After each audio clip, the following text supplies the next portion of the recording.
Welcome everybody to the Determined Podcast. My name is Pasta Guy, and I'm here with Cupcake Paints and Elsa 12TMT as always. But today we have a very special guest, and that is the voice actress Cellochicita, Chiquita. Woo! There we go. I'm already screwing up it not even like 30 seconds in. We got it. So, Cello, I'm just gonna call you that for the majority of the podcast. No, that's valid. Could you kind of explain yourself to those who might not know who you are? Yeah, so I'm Cellochicita. I mostly go by Cello for people who know me because it's just easier.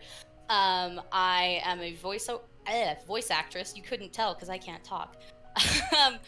I'm a voice actress. I've done comic dubs in the Undertale community for a couple years now. If you've heard of me, it's probably through Growthspurt AU dubs that I've done on my channel and on a couple other channels. I'm Vade's channel partner. I've recently joined 2 All-Nighters. So yeah, I've been around doing Undertale voice acting for almost 3 years now. So it's been a while, but yeah, that's just who I am.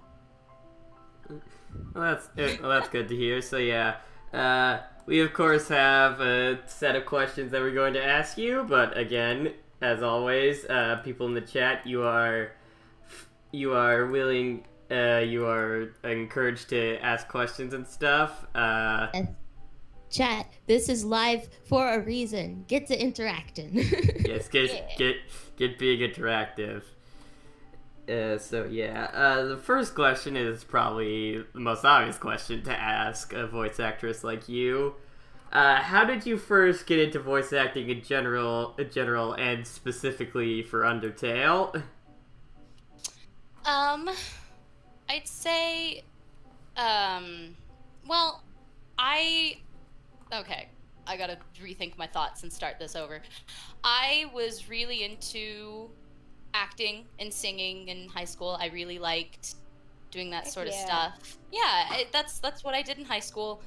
And I just, I got really into watching a lot of other people's comic dubs.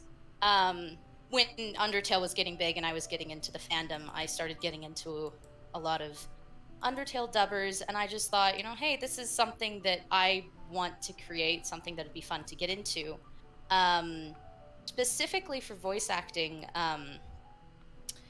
when I was first getting into voice acting, it was through a comic dubbing contest that Starbot Dubs was putting on at the time. Oh, Starbot Dubs. Yeah, so that's a pretty sweet, encouraging gateway. I know that for a lot of the I've heard of something similar with the ASMR community, the GBAs with this thing, where like, okay, everybody submit like a 30-second clip, and a lot of small channels grew or started out and became a much either like medium to decent sized channels, because she was like, okay, everybody submit your stuff. So I mean, that's kind of cool that you can those gateway things, Yeah, it was one of those things, and I'd never done it before, but like it was something I was interested in, and I had a friend and she was just like, let's just do it, like let's jump in. I've never edited a comic dub before, I've never attempted voice acting before, but I like looked up a bunch of tutorials and like crashed my way through it. And the comic dubs I think are still like out there on my channel, and they're really old and they're terrible, so don't go watch them. But like I don't know, through that, like I actually got contacted by Starbot and Vade, and they were like, hey, we're doing a Legend of Zelda dub, Tale of Two Rulers, and we're looking we're looking for like this bit part for Impa, and we think your voice would be a really good fit. And I'm freaking out because like I've never voice acted anything before, and suddenly oh my gosh, voice acting senpais are are asking me, they're like, do you want to do a thing with us? And I'm like, after I've like picked myself up off the floor from when I've passed out, yes, I would love to. I just, you know, I was, it was addictive. It was addictive. I think is the only way I can talk about it. I did that with them, and that was super cool and super positive. It was a good experience. I got into Casting Call Club is a really good website for beginning voice actors. I have an account there. Yeah. I tried, and then I was like, I don't know. And I got involved in other things. Yeah. Yeah, it's like they have like voice acting projects, but also singing projects, also just like acting versus like audiobooks. They have like everything out there. I got into a couple other projects that way. I just, you know, it started from something very small and just me trying something that I was interested in because I watched other people do it, and I don't know, I got bitten by the bug, and it was just something that I was like, this is a lot of fun and I want to keep doing it. And I met a lot of really good people through it, and they spurred me on too. So I just think that's awesome because a lot of people, when they're getting into like a hobby, especially something that involves like your voice or whatever, that's just such a like singing or voice acting or something like that, that it's like you can't really do much about how you or whatever. So people, it's such a personal thing. Yeah, people get like super invested in making sure the first thing that they put out on the internet is so perfect, so that when they people think that regardless of how well your project comes out, experience, and there's always things to improve on. At the end of the day, you just gotta put yourself out there. And I'm just hearing the story, and I'm like, oh my god. Yeah. Aww. No, and it's like voice acting wasn't even the first thing I did on the internet, so I guess I had experience putting. You gotta put out something crappy before you can put out something good, because like. I mean, before I made this podcast and stuff, I did Let's Plays and reaction videos on my own personal channel. But I mean, like, that's what you like to do, and they're all privated before any of you go looking for anything. Search it up. Access denied. Dang it. I mean, even stuff like that. Yeah, it's like even stuff like that gets you. You're always learning something from like anything you put out. I think is the important thing. Like, it's like you did reaction videos and Let's Plays, and like that taught you how to like be on mic and be entertaining and be able to put your voice out there and stuff like that. And it's like and improvise too. Yeah, and improvise. So yeah, because you especially with like Let's Plays and stuff, it's a lot of reaction to like what's right there in the moment, and like you want to show enthusiasm and generate emotion, but you also want it so that way when you're editing, it's not just like a long, drawn out silence. You know what I mean? Yeah. You know the thing is, you say that, but when I first started with the things. And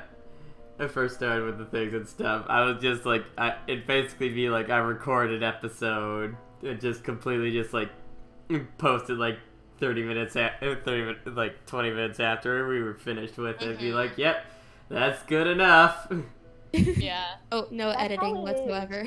That's how it is. I cannot tell you the number of times that, not with art in particular, because I've always been touchy about artwork and music and that type of thing, but with like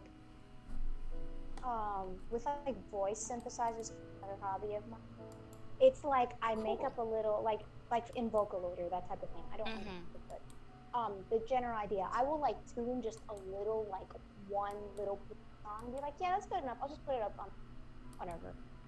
Who needs to mix an instrumental, right? It's good enough. I had fun. I'm done. I don't need to do anything. Yeah. I'm busy. I have a life.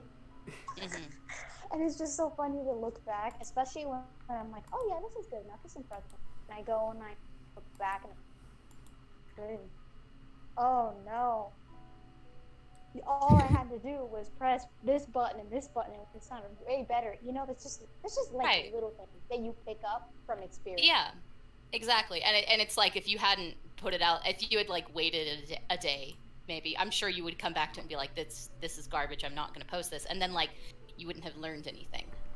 Yeah, it's Yeah, just Is the thing. that's why putting yourself out there is so important. yeah. Yeah. You have to, you fail a lot before you succeed. I think that's what we got from It's like this. all of your current successes are built on previous failures, really. Yes. I heard this because I saw this video was talking about improvement. It was saying in art, but it was also like being. It was talking about this concept of fail faster. That you have to fail. Yes. That in order to improve at anything, you want to because inherently, once you try to do something, something's not going to be right, and it's going to fail or go bad in some way. So you want to fail as quickly and efficiently as possible so you could move on from there. Yeah. And I think when I I watched heard that, that I was like, same "Whoa, video, that's yeah. deep.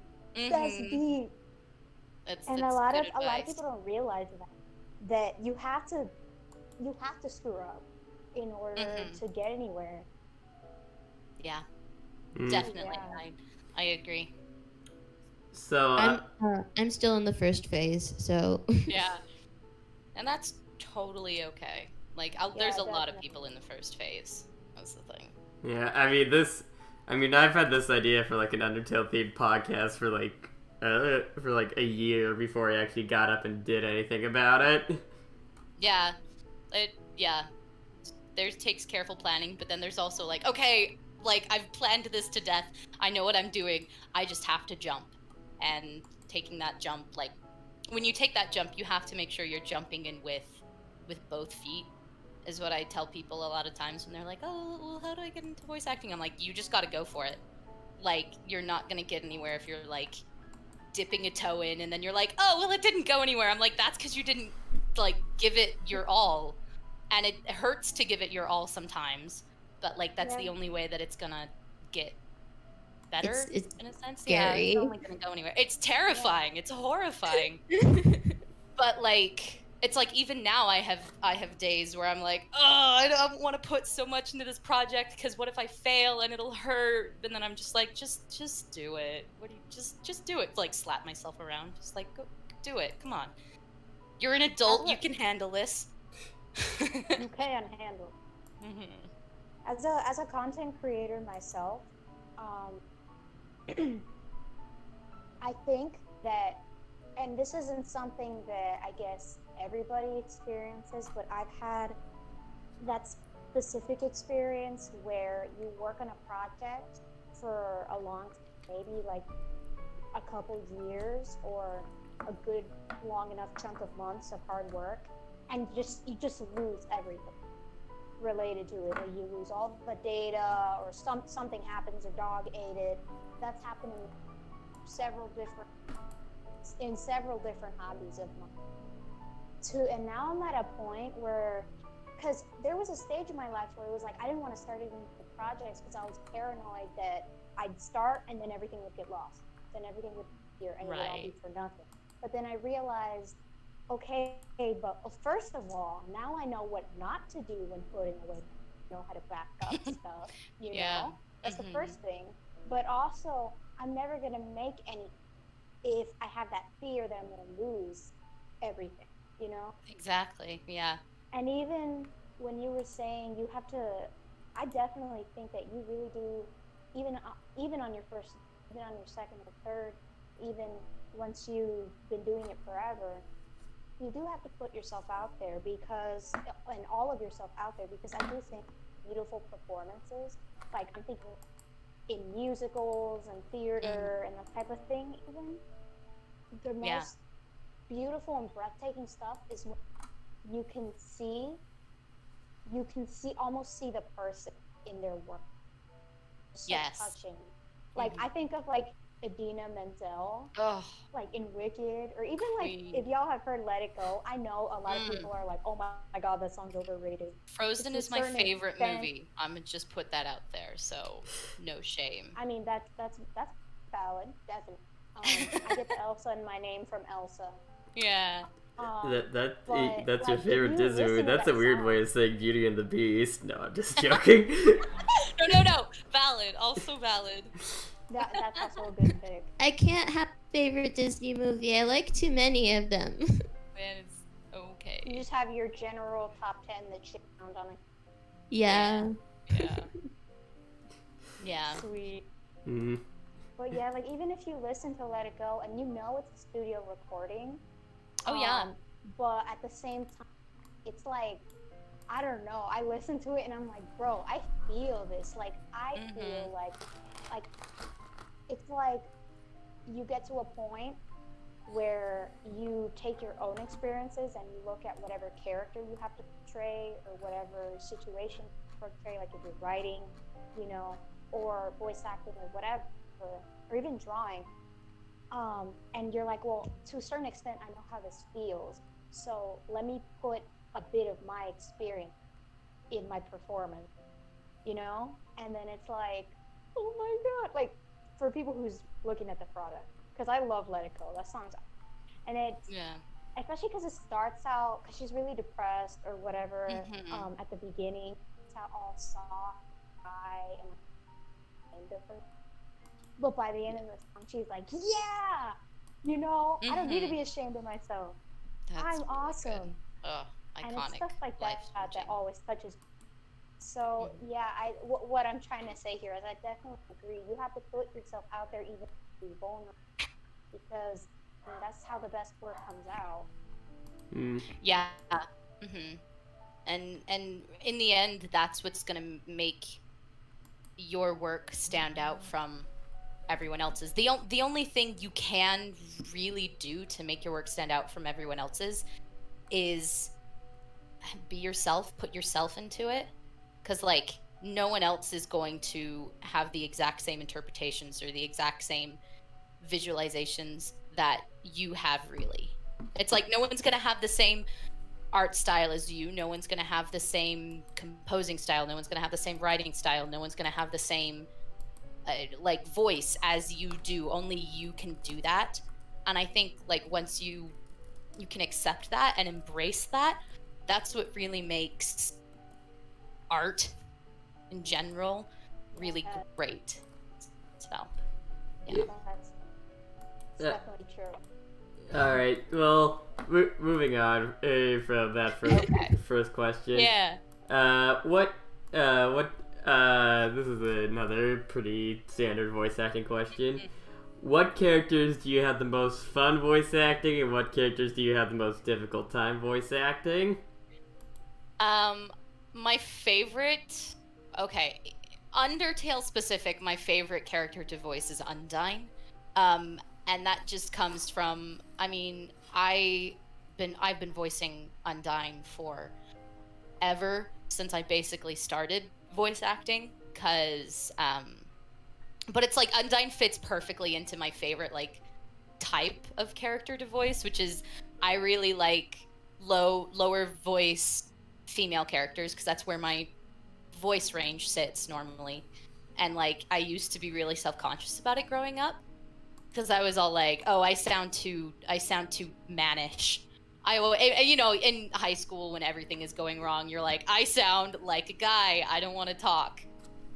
But once I got into voice acting, and I was like, wait, there are these characters out here that like in my head, and everyone wants them to sound exactly like my voice is, and it was really empowering in that way. So voicing Undyne and other characters like that is really fun, is really empowering. I get to be really loud, I get to be shouty, I get to be aggressive, and that's just fun and over the top. Nice. Also, just I so you can know, definitely hear it. Undyne gets Yes, to Cupcake? being Undyne is basically you get to be the anime. I mean, yeah, it's like you anime are the anime. instantly. So anime's real, right? Yes, definitely, absolutely. you know, when she asked me that in game and stuff, I've probably told this before and stuff, but when she asked, like, anime is real and everything, I was just like, I just looked at her and I was just like, you know what, if someone like you exists, anime is real? Anime has to be real. It's true. That's true. Freaking shonen protagonist that she is. I just wanted to tell you that also, if you want to talk about like Deltarune stuff, also, we include that as well. I mean, it falls basically into the same thing because I love voicing Susie. Like, I literally played Deltarune. I played Deltarune, and the second that like Susie came on screen, I was like, that one, that's the one I'm gonna voice. She's my favorite. I love her. Like, and I start doing that now when I'm playing things. I start, being like, oh, this is a character I would want to voice. This is what they sound like in my head. And I do gravitate towards ones that I'm like, yes, that's my voice type. That's where I'll be. And that's the sweet spot is right there. So yeah, Honestly, Susie and Undyne are my bread and butter, basically. Yeah. I think the hardest. Oh, sorry. Sorry, go for it. Yeah, I was just going to say I could kind of relate to that to an extent. Like, as an artist, there's like certain types of characters I like. And so I see a certain character and I'm like, ooh, I want to do it. I want to draw it. Yeah, it's like, I gotta do it. I don't even know anything about the character. Just like, I have to. At least one. Yeah, it's like I had a Deltarune comic dub done like 2 hours after the 24-hour like spoiler ban that like no one talk about it, no one do anything about it for like 24 hours that they had. And like 2 hours after that was done, I was like, I have a comic dub done because I already voiced Susie. Whoops, I'm sorry. It's like, that's how excited I was to just like jump on it. So yeah, it's just like, dude, like the days the day Deltarune came out and stuff, and the days afterward was just like the most just like adrenaline pumping thing this fandom had gotten in so long. Yeah, we were just like, oh my gosh, content. Yeah, and I was just. And I was just like one of the things that happened, like I'm a fan fiction writer actually, and one of the things I did was like I wrote up like a short story, like 1,000-word short story and stuff, and like one shot. Yeah, and one shot for Deltarune and stuff. In like about like 4 hours, when it usually takes me like a day or two to do something like that, just because of how excited I was. Yeah. Also, just as a compliment, your Susie and Undyne voice are kind of my headcanon voices ever since I heard them. Thank you. I appreciate that. Bad Dreams in the chat asks, this is relating to the whole Undyne and Susie thing actually. Does voicing Undyne hurt your voice? It depends. I have to be really careful with it. Like, I have to warm up properly beforehand. That's super important. And I think when I was first developing my Undyne voice, I was less careful with it. And so it did hurt my throat more often. And I guess I've also worked up to the point now where I can voice her without destroying my throat. But even then, if I'm like voicing Undyne and it's a scene with a lot of shouting or it's a really long scene, I have to like take it in spurts and make sure I'm drinking a lot of water and just making sure that I'm taking care of my voice, because it can do damage. And like sometimes I have to plan it out if I'm doing like a long recording session. I usually save Undyne for the end whenever I'm doing anything, because I don't want to risk like accidentally like blowing my throat out on Undyne, and then I'm like, well, I had 3 other characters to voice and now I'm on voice rest for the rest of the day, so I guess I can't. So it takes being smart about it and being careful, I think, is it's just an important skill for voice actors to learn. Take care of your instrument, yes, absolutely. And that's something I learned from lubricated, all that stuff. That's something I learned especially from choir when I was in it a lot, is your body and your voice is your instrument. And like my name is Cellochicita because I did at one point play the cello in high school. I don't anymore, but like you learn, the first thing you learn is like instrument maintenance is how to take care of your instrument, how to make sure like you don't store it in like cold places, wet places, you make sure it's clean, you do all of this so that like your instrument doesn't die and doesn't sound bad. But it's like you have to do the same thing with your voice and your body. Make sure you're sleeping, make sure you're hydrated, make sure you're warming up beforehand, because I mean you just get better sound that way if you do. As part of the thing. And that I don't know, that kind of ties into my least, or like the hardest characters to voice, because I made an oopsie. Because for me, I think the hardest character for me to voice is Monster Kid, but that's just because of the voice that I gave them. It's like gargling gravel. I don't know if anyone. Oh no, I get it. That's yeah. Like you take out your voice super quick. Pasta knows from my Monster Kid voice, which is like very similar to yours, because I kind of based mine off of yours, but you know. Okay, has a great Monster Kid voice actually. Nah, it's just I remember making it and I was like, yeah, that's a good sound. I could do that for one comic dub, and then I started voicing Monster Kid in a lot more things, and then I was like, oh no, this is not sustainable over a long period of time. I've made a mistake. It's just like Cello. I made a voice. I made a voice that's kind of difficult to do, but hopefully I won't have to do it again. Absolute dream. I'm about to ruin this whole woman's career. I mean, basically, I'm like, why would you hurt me in this way? But like, I mean, the comic's amazing and stuff, but still. Oh, I know. Well, and I especially had to do that because I needed to differentiate the three main characters. I'm like, so they're all children, and I have to voice all of them. I have to make them sound distinct from one another. Your Asriel voice is also pretty adorable. Yeah, it's like it is. Most people, like me. I'm a special case where I have a lot of experience messing with the high part of my register, so I'm a lot more flexible there. Like I'm talking like I'm belting out G6 like it's so you're a soprano. Actually I'm not. I'm a mezzo. Oh, really? I'm a mezzo with a crazy. Okay. I'm not right in the head. I sing things I have no business. Just That's put it that such way. A mood. Yeah, no, I get you. I'm the soprano. I'm like hardcore alto.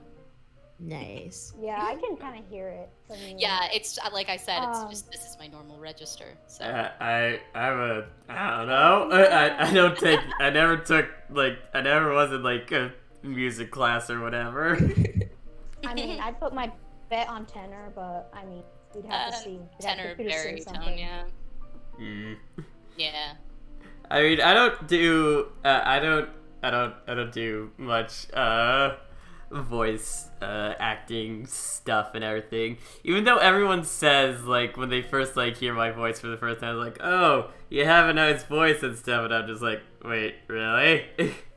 But yeah, I can hear it. The only Undertale characters / Deltarune characters I can really do, I think are the kind of lower male voices stuff like. It's like I can hear Sans in your voice. Oh, I can't do Sans.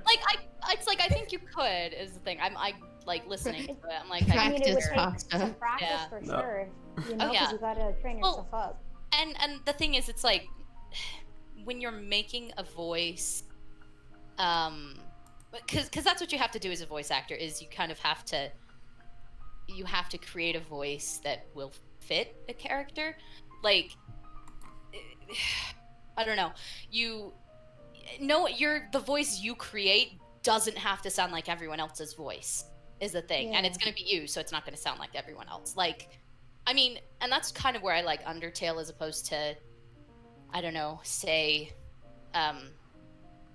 like Steven Universe or any other comic dubs that are based on an existing thing. Yes, they already have canon voices, and so like if you're gonna voice act them, you're matching a voice, which is an entirely different skill set, really, and it's one that I'm like only so with Yeah, but, there's impressions and then there's creating your own voice. Yes, exactly. And funny thing, I can actually do an impression of one Steven Universe character really well you wouldn't expect. I know who it is.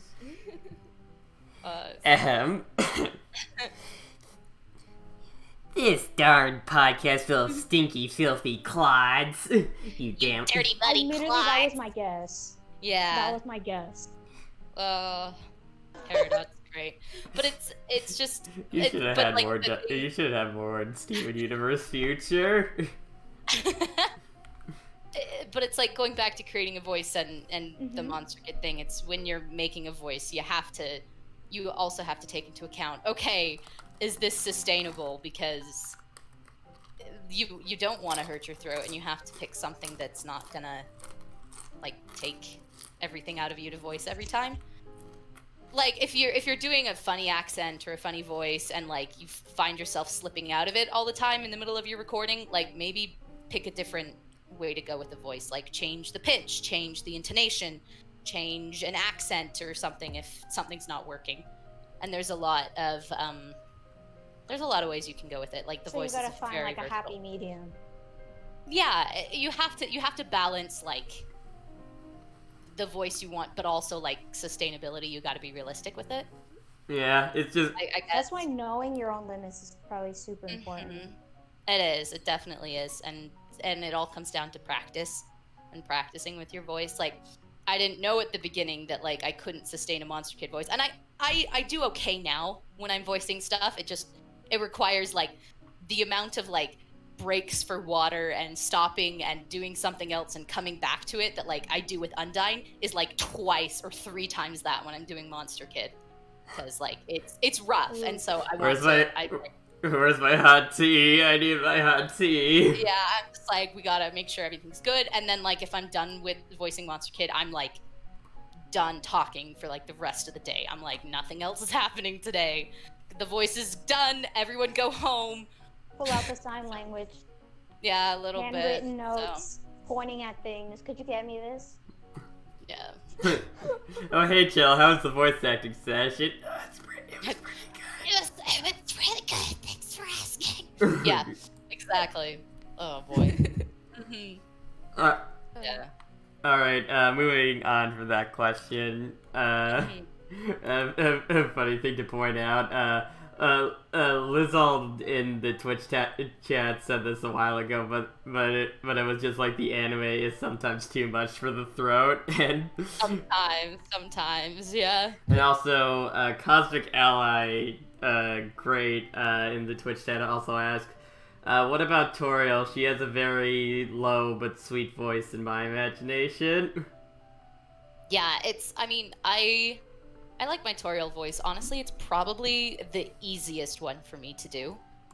Yeah. Because I don't change my pitch as much as I do with other characters. It's mostly just in my range. I just change the intonation, dear. You know, I'm talking like a mother all of a sudden. It's like, but like she's also got this sass to it that I channel a lot of my own mom. when I'm voicing Toriel, because my mom's a fiery ginger, as am I. So, hey, Ginger Squad. That makes 2 here. Yes. Oh. High fives from across the Discord call. But there we go. But it's just like, yeah, Toriel is a very soothing voice to do. Yeah. All right, so question. Yeah. How did you first meet up with Vade and decide to work on dubs together?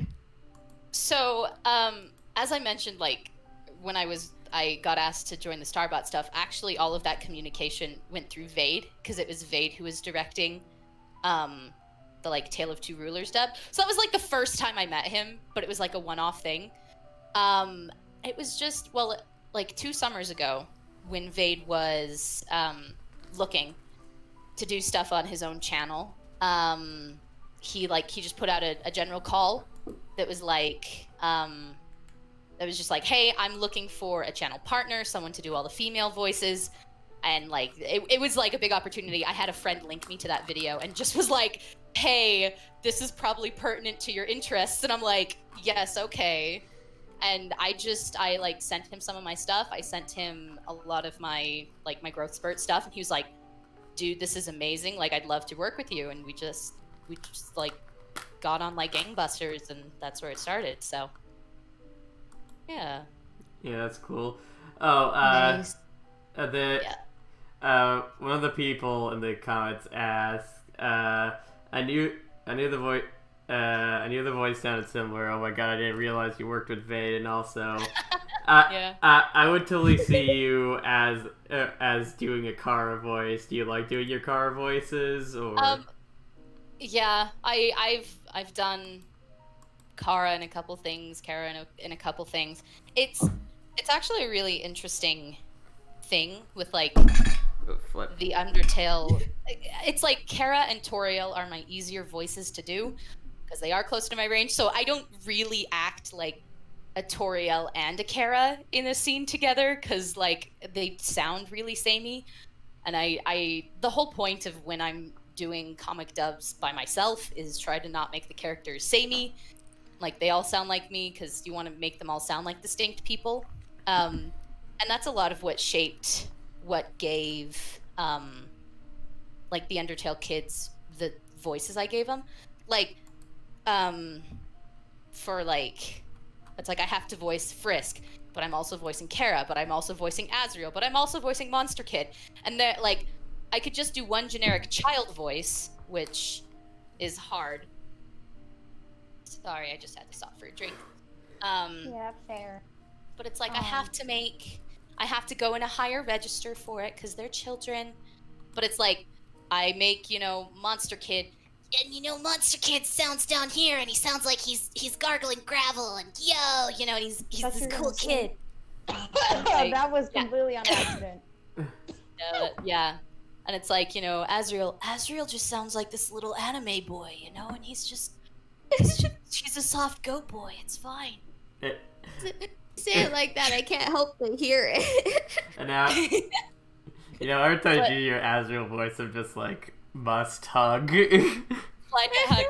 But it's like, and like, and then I do Frisk. But Frisk, I always have to like talk through my nose. It's very nasal and it's very high. But it's like, so I'm like, okay, where in that spectrum of like high to low to gravel do I fit Kara? So Kara's more just like my normal talking voice, just a little higher, maybe a little sassier.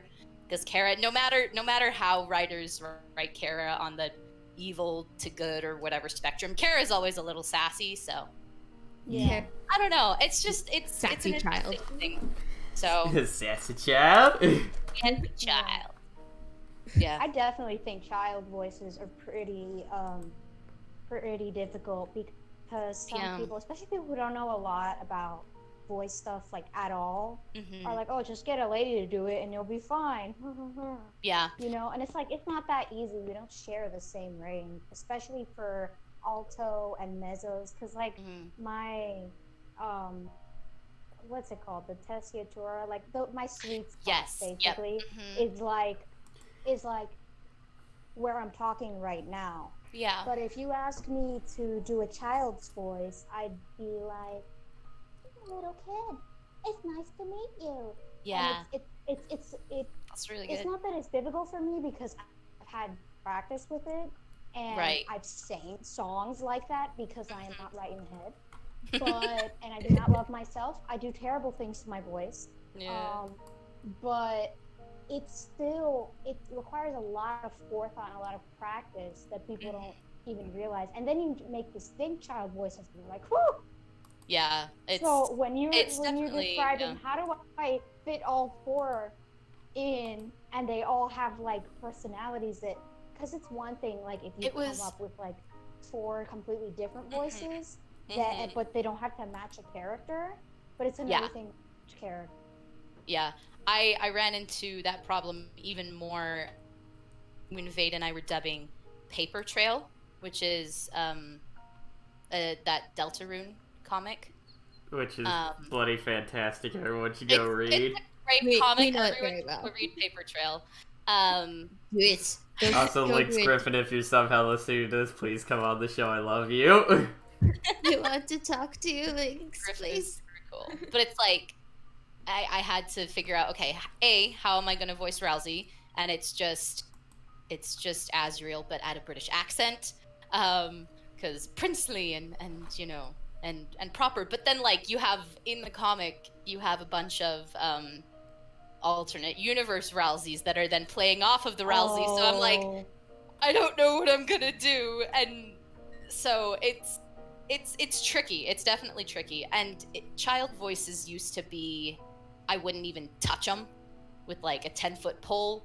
I didn't touch a lot of my higher range when I started voice acting. I think because I had a couple bad experiences where I like attempted doing it, and I would post it to some of my like working groups, and I got some pretty harsh feedback from someone who was not being very I don't know, respectful about it. They're like, that kind of sucks. And I was like, okay, I guess I'm never voicing Alphys ever again.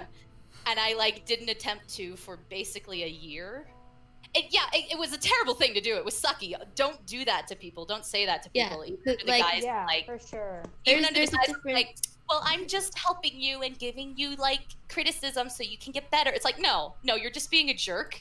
Yeah, there's a difference between creative criticism and just outright being a jerk. Like, creative criticism has to, one, be creative. They have to tell you how to improve what sticks out. Yeah, exactly. You gotta point out, like, when you say things, you have to.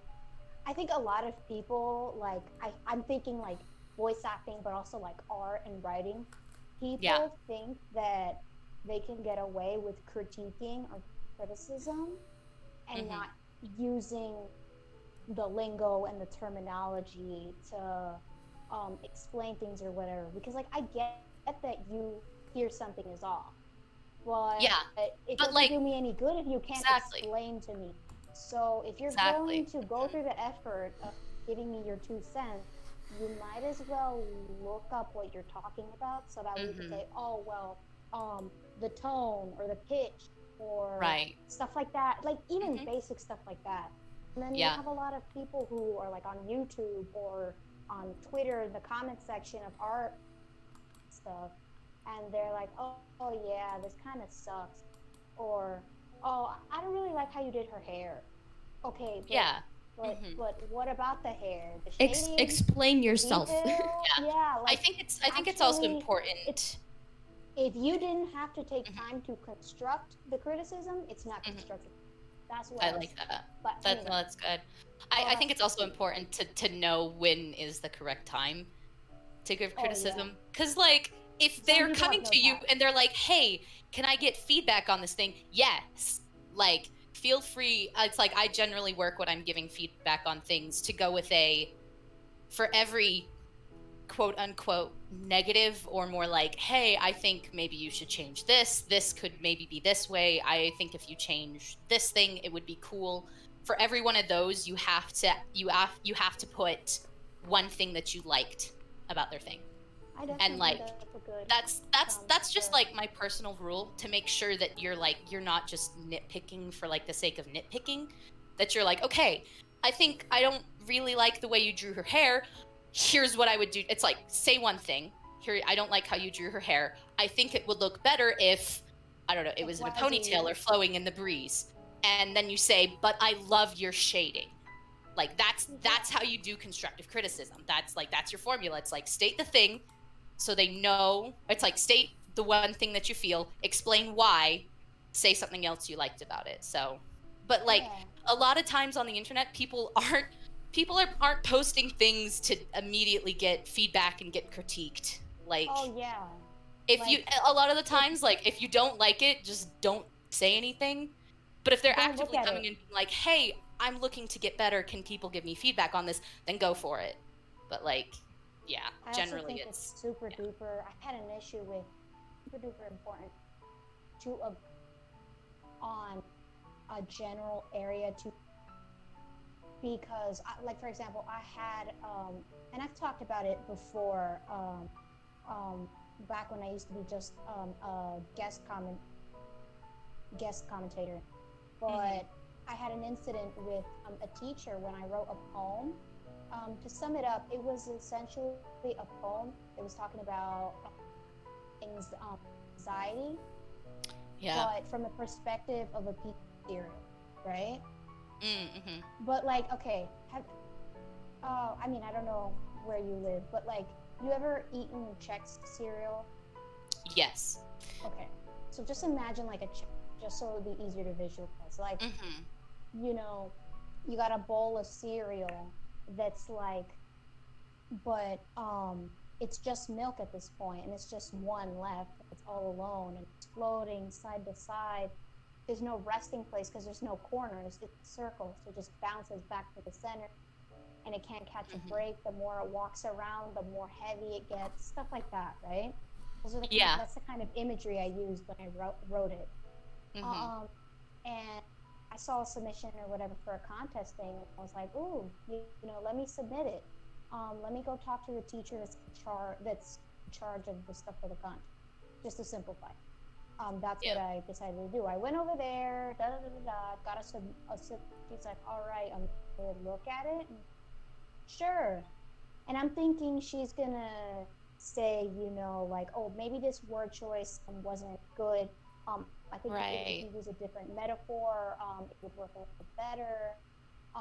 Stuff like that, just so I can polish it, because I'm confident in my writing skills. So that's what I was expecting. I get the message, because she basically emailed it to me. I get the message, and she's like, yeah, I mean, this is an extreme case, but still. Right. Basically, she said, I think it's pretty disrespectful to portray anxiety and depression from the lens of cereal. Jeez. So, could you try expressing it with a human? And I'm like, bro, that's the whole point. Like, you just missed. It's like, do you understand the metaphor? Like, no? Okay. I think she missed the entire thing. And that's why it's like, I wrote her, like, first I gave her like a breakdown of like the entire poem step by step, and also proved like an essay format, because again, I am very confident in my essay writing. I'm really mad at somebody, I will tell them off in the prettiest way. We're going to 3-paragraph format. We're doing this. Nah, it was like, I don't know, 6 or 7 things. And I just broke it down, and I was like, look, when I ask you for criticism, I ask for something constructive, because she gave me like 5 sentences, and that's like, when you're talking about something, and the 5 sentences where it sucks right about something else. Yeah, I was like, it's like, that doesn't help anybody. What is wrong with, like, straight up? Yeah. I actually got mad. I said something along the lines of, you know, I'm sorry for expecting more, figured since you're educated in this, that you'd be able to help me. Expected. Yeah. I said something like that, and it was like, I was really vicious. Yeah, But point being, I expected her to critique writing technique and not the actual theme and concept. Right. And that's what I think a lot of people don't do when they're asking for criticism, or even when because I do think that if they don't, hey, could you critique my anatomy, or hey, could you critique you know, stuff like that. It's like, that's how, if they don't define that when they're asking for it, you, as the person giving constructive criticism, you have to agree, because then what's the point? You know what I mean? Yeah. That's how I do my college essays, honestly. In the rare times I have an essay, I made the mistake the first couple times in giving my essays to my husband, because he's a really good writer, and I gave them to him to just critique, look over, make sure everything was good, and he was just like tearing into my word choice and my voice, and like we had to sit down and have this talk about, like, okay, your voice doesn't match my voice, so like things that I wrote that like I think are fine, he's like, that's terribly written, like fix that. I'm like, it's not, it's just my voice. So like we came to an agreement. I send my essays first to my sister, who has like the very same like writing voice as I do, so like we're very same. So like I send it to her for like content and clarity, and then I send it to my husband for like grammar, spelling. So it's like it always goes through those two, and they both know like this is what you want critique on. I think it's important to ask for like definitely. If you're looking for a specific thing, like ask about that. You're like, I'm not sure about my mic quality. What do you think? Or I'm not sure how my performance of this one line went off. What do you think? And then like be good with giving like it's also another skill to learn how to take constructive criticism and learn how to take feedback. It's still hard and I suffer, but like it's something you gotta do, is like be able to be like, okay, let me look at it. And sometimes if they're giving you criticism, it is just like complete bunk. Like, you know, that one person who is like, oh, it sucks, it's terrible. And it's like, I think you're better. I think her like, it's like, I think you should stick with the lower voiced characters. And I was like, okay, I guess I will. Sounds like passive aggressive. It was a little bit, but she was also like a witch, so it's fine. Whatever. Oh, she was a witch, so it's fine. It's fine. It wasn't, but like it made sense. I know what. Yeah, I get it. But like, but it still sounds funny. You have to sit and internalize and be like, okay, is that criticism with a grain of salt? That's something that you can think about and change if you feel like it's something that you're like, yeah, that could be changed, and I think it should be. Then do that. And it hurts to take criticism, to take feedback. Like I'm still to this day, people are like, oh, that was really great, can I give you some feedback? And externally I'm like, yeah, no, absolutely. And internally I'm just like, no, I can't do it. Not my baby. Not my baby. Yeah, it's that will still happen. That will consistently happen. I don't think that ever goes away, but you just have to like let that be your internal voice only, and then be able to be like, okay, let's calm down and move on with things. So can I just say though, I love your Alphys voice. and like I do too. That maybe sounds egotistical, but it's like it's one of my favorite voices to do now. So, you know what? I came back to it and I made it my own thing, and I proved people wrong. And that's the moral of the story is, I'm not stretch yourself. And when I make something like in particular that like I'm really proud of, I personally like I love, and I'm wow, I did such a great job. Mm-hmm. I'm very careful to never have people critique it, like never ask for critique on the stuff that I really like, because I know myself and I know that I'm gonna get like, oh my, I thought I did amazing, I thought I did great, and look at this.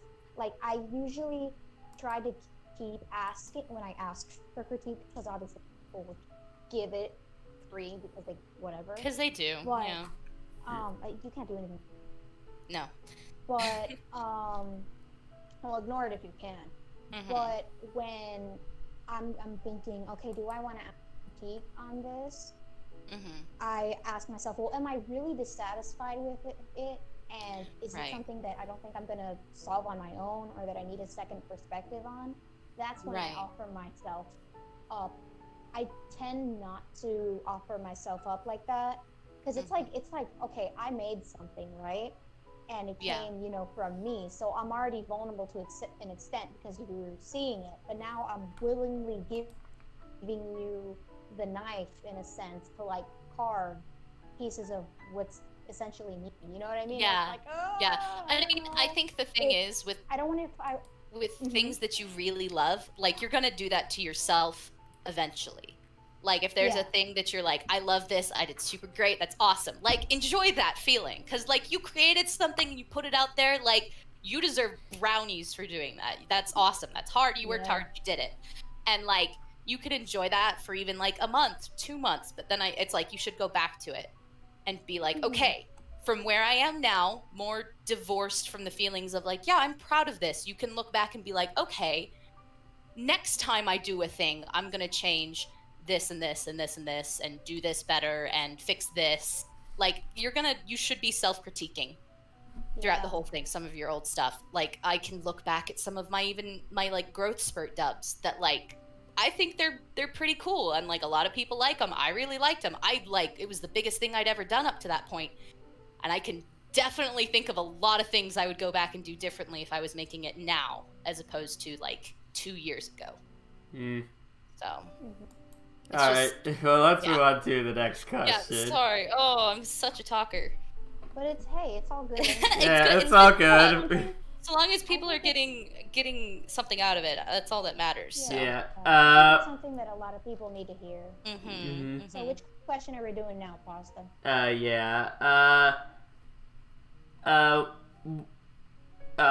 What's it like working with multiple voice actors on projects? Because you've done that. It isn't just always just like one or two of you. It is like several sometimes. And do you ever have trouble coordinating with them?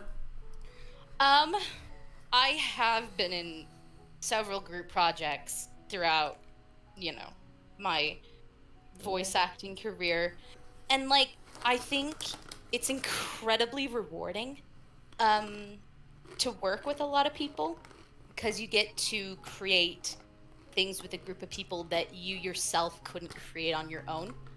Something bigger and grander. It definitely comes with its own hurdles. It absolutely does.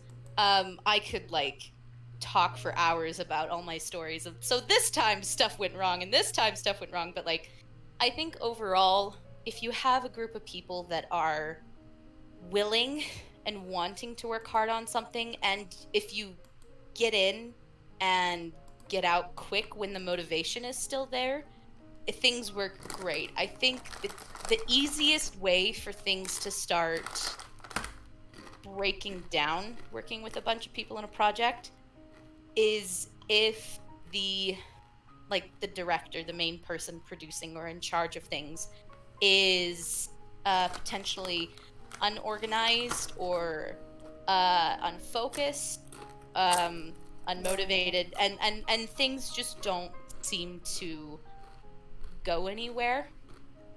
I've joined things in the past where it's like, oh, we're gonna do this thing, and we're all excited and we're all gung-ho about it, but like no one really thought out like, okay, let's get past the like, we've cast all our voice actors, now what do we do stage, and projects tend to just like fall apart at that point, and it's not even necessarily like any one person's fault.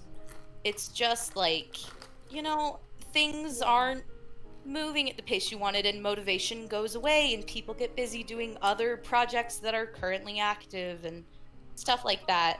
But it's like, if you have someone who's like motivated in what they're doing, and they took the time to be organized about it, then they can do. And that's something that I worked really hard to make sure that I on my channel, I'm currently doing a cinematic dub of One Shot, which is another indie game. Yes. And it was the first time it was the first time I sat down and I was like, okay, I want to direct something for my own. Like, I'd been in a lot of other group projects and helped mod and direct, and was in a pretty high managerial role on some of them, but it was the first time I was doing something for myself. And I think I honestly probably over prepared. I was like so stressed. Sorry, right? And it's like, it worked out, but it's like I stressed for so long, and I talked to my friends and I was like, what if I'm gonna be like the worst director ever? I don't know. And they're like, you're fine, you'll do great, it's awesome. And I'm like, okay. But like, that's a problem that like, okay, so my brother also writes stuff and everything, and a lot of the time he'll come in and be like, hey, can you look this over? I'm not sure on this thing. And I'll come in and I'll read the thing. I'll be like, what are you talking about, dude? This is fine. And he'll be like, stop saying that. And I'm just like, then stop writing good then. Yeah. You need friends like that that will remind you when the like brain demons get in your way and are like, you're not good enough. And friends that are like, no, you're totally good enough. Shut up. And I'm like, okay. I definitely have a lot of friends who have done that, because I didn't I would say at this point, my greatest skill would be tied between art and writing, although my writing is severely under practice. But when I was first learning to draw, like when I sat down and was like, I'm gonna learn to draw, like for real. And when I really started out, especially with the digital part, I was really unconfident because everything kind of looked like trash to me and gross. Right. Like I would shade stuff and it looked like somebody printed out the picture and stamped their dirty boots on it. Like, I'm not kidding. I can show you my old stuff and it would just be like, I mean, the character design's cute and I didn't even design the character. So it would just be like, I would just that I'm not where I need to be. I'm not like, improving sometimes you have this fast enough. You know. I mean, for me personally, it was I'm not where I need to be, because sometimes you get in your head this feeling of I need to be here, to be there. Definitely. And my friends would be like, dude, you just picked up digital art a month ago. Chill. You're okay? like, no. And then I'm like, but I spent so much, bro, you started, chill out. And then at the 6-month mark, calm down. You don't have to be a crazy illustrator at this point. And like, I think that's what, and especially like you said earlier with criticism, the good friends and the good like accountability partners and like the reviewers and the betas and the alphas and those people that look at your stuff while you're making it, the best ones and the ones that really are your friends are the ones that point out the things, but you did this right, but you did this right. Yeah. Because it's like, yeah, I do know what I'm not good, you know? And it's really reassuring to like remember things. Like even if my shading was bad and my coloring was bad, I always had people who were like, but your art style's really, and it would just make me feel happy, because it's like, well, I mean, I don't try that hard on that part, but if you know that at least there's one element that I don't feel I have to work that hard at, but everybody still likes it. You know? That's why those friends are so important. It helps with motivation for sure. Yeah, it's important to have a support system, and I think that's the other good thing about working in big groups of people, is it's the best way to build a support system and get to know other people in your craft. Is you know, once you start working with them, you're like, I want to work with this person again. I'm in a group that I helped create, basically, like back in, oh geez, it was the beginning of 2017, back when I like started getting into voice acting, and we're still making stuff today, even after like we're about to start our like third big project together, and like we're just friends at this point. Like, they're my best friends and we hang out and I love them. Shout out to Lemon Light Productions. Y'all are my babies and I love you. I'll make them all watch me later. It's fine. But like, I don't know. It's just, it's important to have a support system and be open to working with people, because honestly, it's so rewarding when it comes down to it. And you'll have a couple projects that are kind of duds. It's just, it's part and parcel of the thing. But like, once you find a project and people that you're like, oh, I know that you will get stuff in on time, and I know that you have a work ethic and you're willing to work, I know what sort of parts you want to play, that's when you can start working with a lot of them and continue to work with them on a bunch of stuff. And that's, you built your own little personal network at that point of voice actors and artists and music producers and stuff like that. Everybody. So. I've been told both in the public chat and in the private chat that we have to stop eating a damn chip, so I'll stop. I was having lunch before we started, okay? I had a nice lunch and a nice roast beef sandwich and a bag of chips and stuff. But if I could eat baby potatoes without anyone noticing, you can. I had like the ones that are like half the size. Actually, for me, it's half the size of my fist. This is really. Anyway. Bad Dreams and Cosmic Ally. The chips were Cool Ranch Doritos. They know you too well. They know you too well. Yeah. All right. I wanted to say something. Yeah, go for it. I just wanted to tell you that when you opened auditions for the one-shot dub, I was looking at that and I was like, maybe, and then I'm like, I'm gonna do it. But by the time I worked up my courage, then auditions were closed, and I'm like, dang it. No, oh, I'm sorry. Yeah, no, there were a lot of good auditions for it. I was really pleasantly pleased by all the auditions I got. Pleasantly pleased. So. I mean, going back to the thing with working with a lot of people. I think just in general, labs feels super rewarding. Feels because everybody gets to share in that joy of it's finished. Yeah. And we did our best, and woo, and we get to throw a party. But also, like you said, there's bound to be things that fall through the cracks. It's just like when you draw a single illustration or when you do a single voice acting project by yourself, there's bound to be some duds. There's also bound to be some duds with collabs. I do think, sadly, a lot of people that start out they're like, okay, I've done enough of stuff. Let me get in contact with people. A lot of people get discouraged when their first few saying like they've attempted like maybe 3 times or whatever to start getting connected with people, and the projects don't go anywhere. They become duds, or they become very one-sided, Right. And it just discourages people. And then there's also the people who straight up won't attempt at all because they're scared of it. Yeah.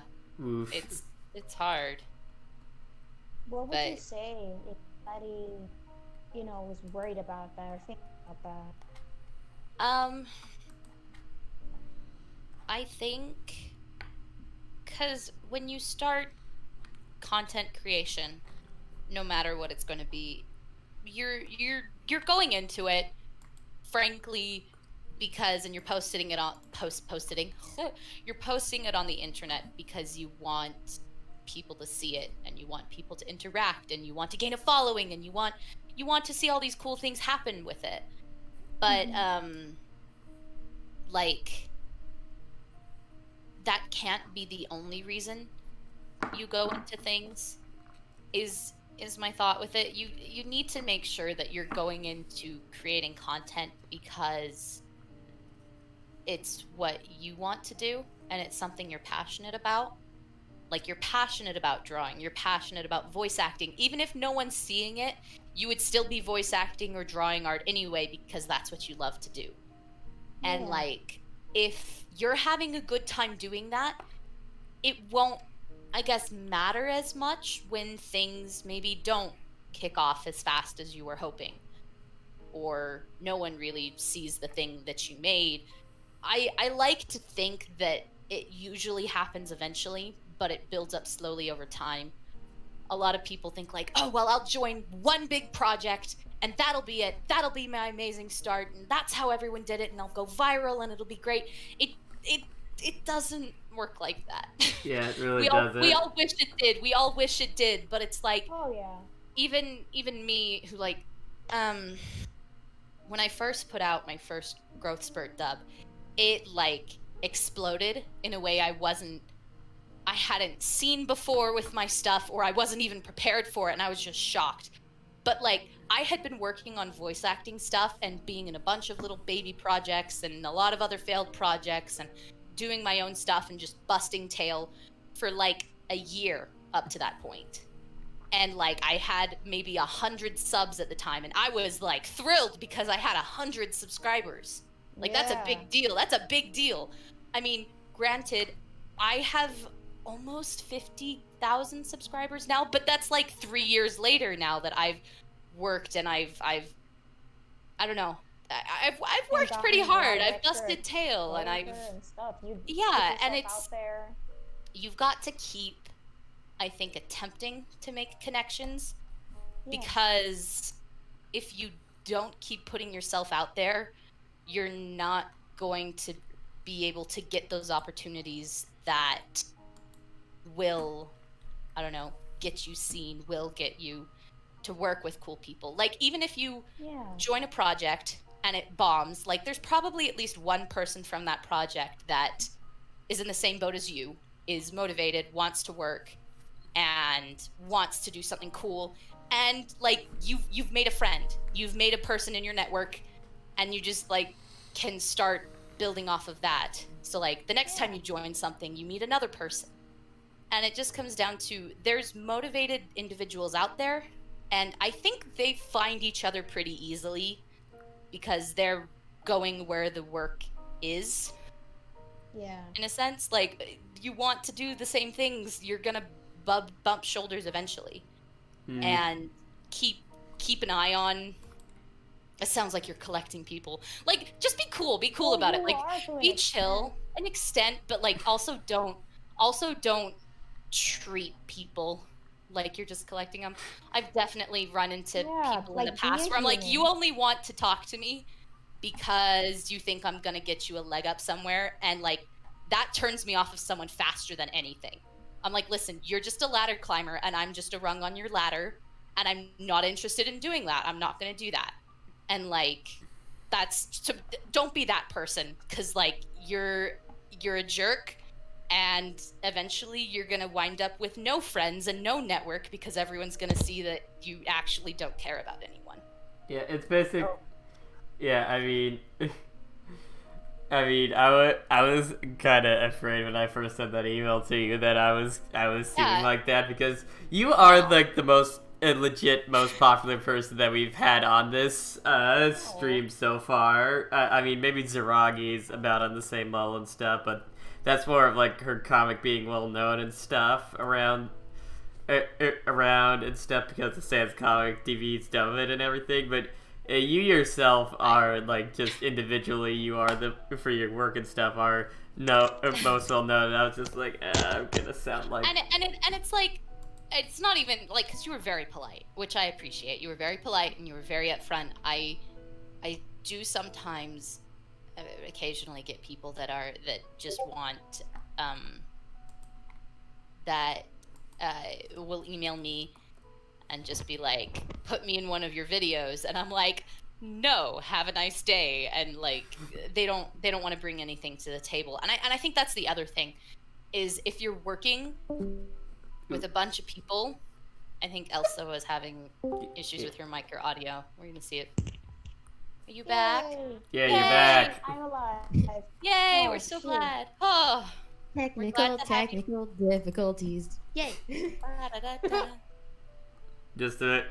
Oh. That's the theme song of this podcast. Yeah. It has been lately. Yeah. Anyway, sorry, I've been rambling. I'm going to wrap up my point really quick. I think when you're working with a bunch of people, you need to make sure that you are bringing things to the table as well, and that you're willing to work for it, because people want to work with people that want to work. Yeah. I guess it's like you want to be someone to be like, okay, I got cast for this one thing, but I can help out with art, I can help out with a mixing of a thing, or I can run PR, I can do whatever needs to be done, and just be mutual. Be involved. Exactly. Like, people don't, I think a lot of people join a group project with the mindset of, like, sweet, people can carry me along. It's like that school group project. Everyone hates that one guy that's like, I'm doing the bare minimum and I'm gonna let everyone else carry me along to the A. Yeah. But like, the person that's like, yeah, well, I'm gonna do this and I'll take on this and I'll give you a ride to this place which you need for this, and then we'll, like, and they're, like, pulling their weight and they're pushing the project beyond the bare minimum. Those are the people you want to keep around, and, like, and it just makes working with people a lot of fun if you're that sort of person, rather than just like, well, I'll just sit back and let you guys make me famous. Thanks, bye. So yeah. All right, so more of a fun question. This next one. I mean, there are a bunch of other questions that I have on here that are more like more in the same tone, but I want to have some fun after like big discussions like this. What's the weirdest voice acting request that you've ever gotten? I have gotten a porn request before. Oh. I turned them down. Dreaded NSFW. I like, disclaimer for those out there. I don't do that. That's not what I'm here for. It was a surreal moment because it was like, I guess I finally made it now. If someone's asking for, like, NSFW from me, I'm like, that's it. I've become a YouTuber. So I mean, yeah, to an extent, that's how you know if you have like random people like you draw and they're like, hey, can you draw me this really weird thing? You're like, no. Or if you're a writer, hey, could you write this really messed up story idea? Yeah, okay, and I'm like, that doesn't help. That makes it work. Yeah. I mean, that's not as bad as me, where like the first Undertale fanfic. We talked about this last week. The first Undertale fanfic, I actually went to read and stuff. It turned out to be 11-1, and I wasn't expecting that because from the title and stuff from it, it was like it sounded really sweet and stuff. It was like a Frisk and Asriel one. Outside. Yeah, it was like it's cold outside. Go snuggle with someone, and I was like, hey, that sounds really cute and adorable. But then they start doing some stuff, and I'm just like, whoa, hold on. You're like, okay, back it up. No. But yeah, that's probably like the weirdest one. I can't think of other like.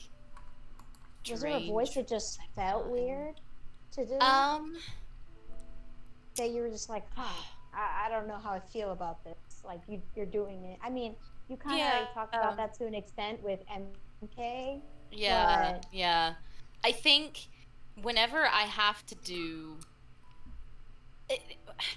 I think one of the weirdest ones that actually worked out well for me was when I did a comic dub of Pixie and Brutus, which was, I don't know if you guys remember those. Like comics, like it's the big German Shepherd and like little kitten, and I was like, listen, I want to voice this character, but like I had no idea what I was gonna do. I didn't know if the voice I did for it was gonna be like terribly annoying, because it was just my like generic baby talk, like super high pitched, super annoying, like silly voice. And I mean, a lot of people liked it, so I was like, okay, I'm never doing it again, because like that voice is for like me talking to my cat, and that's about it. So that one's probably up there on like weird voices I've done, or anything with an accent. I'm kind of garbagey at accents, and I need to get better. But like anything with accents just feels weird, and I'm like, I hate doing it. Yeah, so. Especially because it's like sometimes it's very easy to fall into like either a caricature of an accent. Yes. Yeah. And I didn't want to offend anyone. And it's also difficult because not only do you have to represent an accent correctly, which in a sense is mimicry, but you also have to still come up with a unique voice. So it's like when you were saying earlier that was two different skill sets, it requires both at the same time, and your brain is just like, It's hard. I always feel bad every time I have to voice, like Papyrus, like young Papyrus, or Ralsei, or any of the characters that I have to do with a pseudo British accent, and then I have to send it to Vade, who is British, and I have to be like, I am so sorry, I'm slaughtering your beautiful accent, but like, here's this. So it's always like I apologize because I don't know what I'm doing, and we're just making it up as I go along. So it's weird though, because Vade does an awesome like American accent, and I'm like, great wait, accent, he's British? and I'm like, I'm not good at accents, and he's really good at it. So I guess it evens out. So I think a lot of British voice people in general pick up on American accents simply because one, That's saturation in media, but also a lot of singing is like, you know what I mean? Like a lot of singing is the great equalizer of accents, really. I think that a easy way, not easy because it's not gonna be easy regardless, but one of the simpler ways to at least pick up an accent if you're new to it is to try mimicking a song that uses that accent and like singing, because at the end of the day singing is like, a lot of people would argue that it's not that mechanically different from speaking, but it does utilize like different parts of your brain and stuff, and it's like you're focused less on what you're saying and sounding like a unique individual and on just producing a sound, you know? Yeah, when you learn to sing, you have to become aware of like your consonants and your vowel shapes, and it builds an awareness of that I think is invaluable in voice acting, really. Especially for accent. Yes, especially for accents, but also in other things. Like I'll voice something and I'll be like, oh, that vowel was disgusting, I'm deleting that take. Yeah. but it's an awareness you have to build. Especially with like vowels that you're just straight up not familiar with. Like there's some people who what is it? Like I think the biggest example that I could think of is somebody who is trying to do like a general American accent, and they're like, okay, but why do Americans throw the ER vowel in every word they can get away with it? It's not it's like you think, oh, it's gonna be like bird because it's spelled B-I-R-D, but it's bird with an and then like the beginning of the words have ers, the ends of the words have ers. The American like, R is like hardest for non-English speakers to pick up because it is very unique. Especially because people don't realize that when you look at it like in terms of phonetics, it's its own vowel. It's just it's its own sound. Vowel. Yeah, it's like, hi, I showed up, and you can't tell I'm here, but you know I am here. But I'm here. Yeah. It's stuff like that, and like other accents too have like, if they don't have a specific vowel that other accents straight up don't have, they say a vowel in a certain way. Like for example, the a sound in American accents is very different from the sound that British people would use. It's a bit different. It's softer and like it's, I don't know how to describe it. It's just it's a hard A. You just have to practice it. Like, and then there's part of your brain freaking out. I was like, why do we have to do this? Yeah, it's so different from how you normally talk. Your brain gets tripped up on it, really. Yeah. Alright, so, moving along,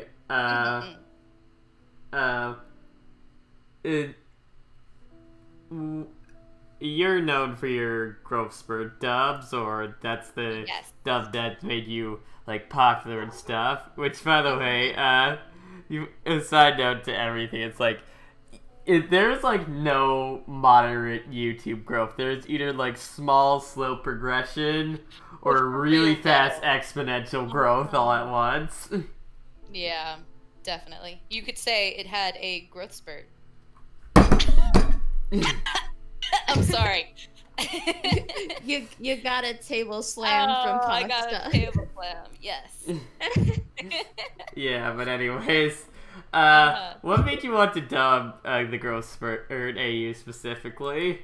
I think it's two part. I was reading it and I really loved it. I think what I loved about the Growthspurt AU is that it wasn't Skelebros centric. Thank God for that. It's like, and it came down to like, okay, I'm gonna say this, I'm gonna put this out here. I'm a filthy Asgoriel shipper. Like, Asgore is my favorite character in Undertale, and like, I think he needs more love in the fandom. But like, same though. But like, so I was reading this and I was already very invested because it was an Asriel, Toriel, Asgore centric, talking about things that weren't really talked about in the fandom yet to that point, like comic. So I was very invested and I loved the comic. I think also when I was reading it came down to I could, and this happens sometimes with comics that I want to dub. It was I could hear Asriel's voice in my head. And I was like, I know who that sounds like. I know the perfect person to play that. And it was, I went to Wintermelon, which Slick Slack now goes by Wintermelon. And I was like, hey, I want to do this thing. I think you would be perfect for this part. Do you want to do it with me? And they were like, yeah, I'd love to. And it just, it just started from there. I just did it because I thought it would be fun to do. I didn't even consider. I was like, I'll just do it because I want to do it and it'd be fun. And then it just kind of it was out for 2 days or 2 or 3 days and it was pretty chill. And then it just exploded and I was like, oh, what happened? And all of a sudden I had a bunch of people being like, where's the next part? Where's the next part? When's it coming out? And I'm like, I guess we have to do all of these now because people are desperate for them. So I was just, I don't know. It was like lightning in a bottle. Everything just kind of aligned perfectly for it to come out. Perfect comic. And Wintermelon is perfect. Oh, they're so talented. And I was just, I've actually talked with Wintermelon or Slick Slack when I used to know him and stuff. He was in this Undertale Secret Santa thing, and and yeah, I met up with him. That's also how I met up with the creator of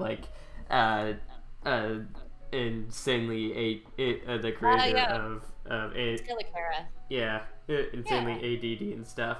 Also you met me there too. Yeah. Yeah. Isn't there? I wish I was there. Also. You should join next year. You should. They're gonna great. I keep meaning to join every year, but Christmas is notoriously I have finals, so it's notoriously. Hey, I had finals too. It's just notoriously slammed for me, and I'm just I can't. And I always flake on it. I want to do it, and then I'm like, no, I know I'll flake, and then I don't want to be that person. So. Oof. One of these years it'll happen. One of these years. But. Alright. Yeah. Speaking of the Growthspurt AU and stuff, because might as well get a lot of these themed questions out of the way. It's pretty much mainly a collaboration between you and Wintermelon for most of the voices and stuff. What's it like voice acting with him? Wintermelon is amazing. They are honestly they're one of those friends that I met when I was first doing voice acting. They were actually the head of the first voice acting group I ever joined, and so I've known them for 3 years now. And I don't know, they're just super on top of things. I'll ask them hey, can you record for this? And they're like, yep. And then turn around and 2 hours later it was done, and I was like, I love you. It's amazing. And they're so enthusiastic, hardworking, and they're good at everything is the other thing. I work with them. It's Wintermelon and I are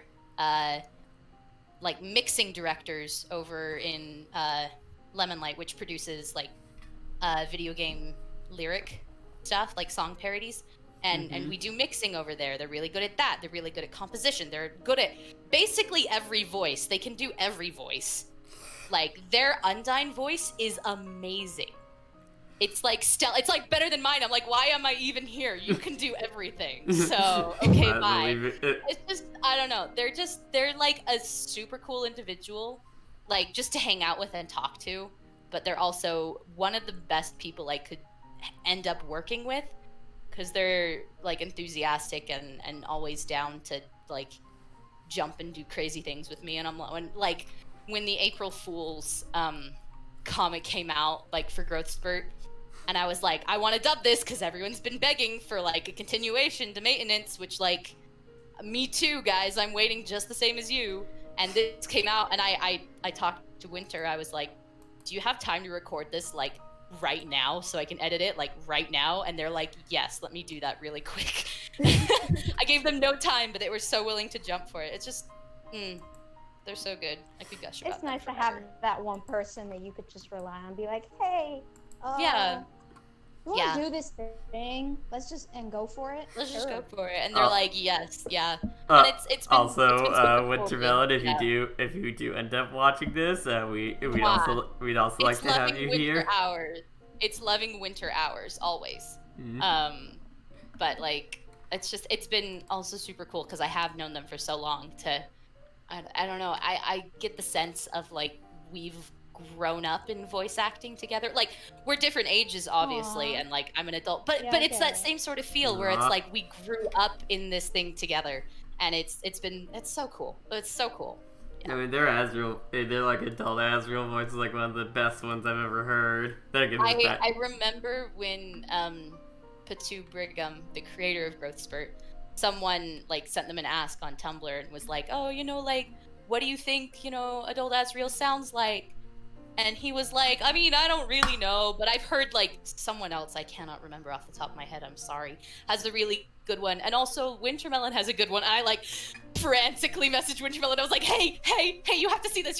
And we were like screamed for like 30 minutes. It was so great. It was so great. I was just like, oh my gosh, you've been noticed. His senpai has noticed you. Senpai has noticed us. It was great. It was so cool. Yes, it's like, yes. Ultimate goals. So yeah. So yeah, might as well get all these growth. Like I said, might as well get all these growth rated ones out of the way. What was your reaction when you saw your channel grow after the Growthspurt dubs? It's it can be really overwhelming, and I think I was overwhelmed at the time because it just like exploded out of nowhere, and all of a sudden I had people watching and people caring what I put out. Like before then, my channel was just like, whatever, I'm just gonna put out what I want to put out, what I want to see, and like what the stuff that like I'll maybe show it to my friends and they'll be like, that's cool, that's awesome. I'll show it to my family and they'll be like, I don't understand Undertale, but like cool, I guess. You're being creative, sweetie. That's like, so nice. Creative, that's awesome. Pats on the head. But like it was daunting at first. It was kind of scary, honestly, to all of a sudden be like, oh my gosh, I couldn't keep up. I couldn't keep up with the growth of everyone was watching it and subscribing, and now I had a fan base of from 100 to like 2,000, 3,000, 5,000, and I was like, okay, this is a little overwhelming. And it just, I felt that pressure and that drive to then create more, which I think comes when you know that people are watching. And I like to think that I still on my channel have kept to the like, I'm gonna put out the things that I want to see. My channel isn't really a comic dubbing channel, if that makes sense. I've done comic dubs, but like that's not what I'm here for. I'm not working for an audience. I'm working. It's like this is stuff that I would like to see and stuff I want to do and stuff I want to create.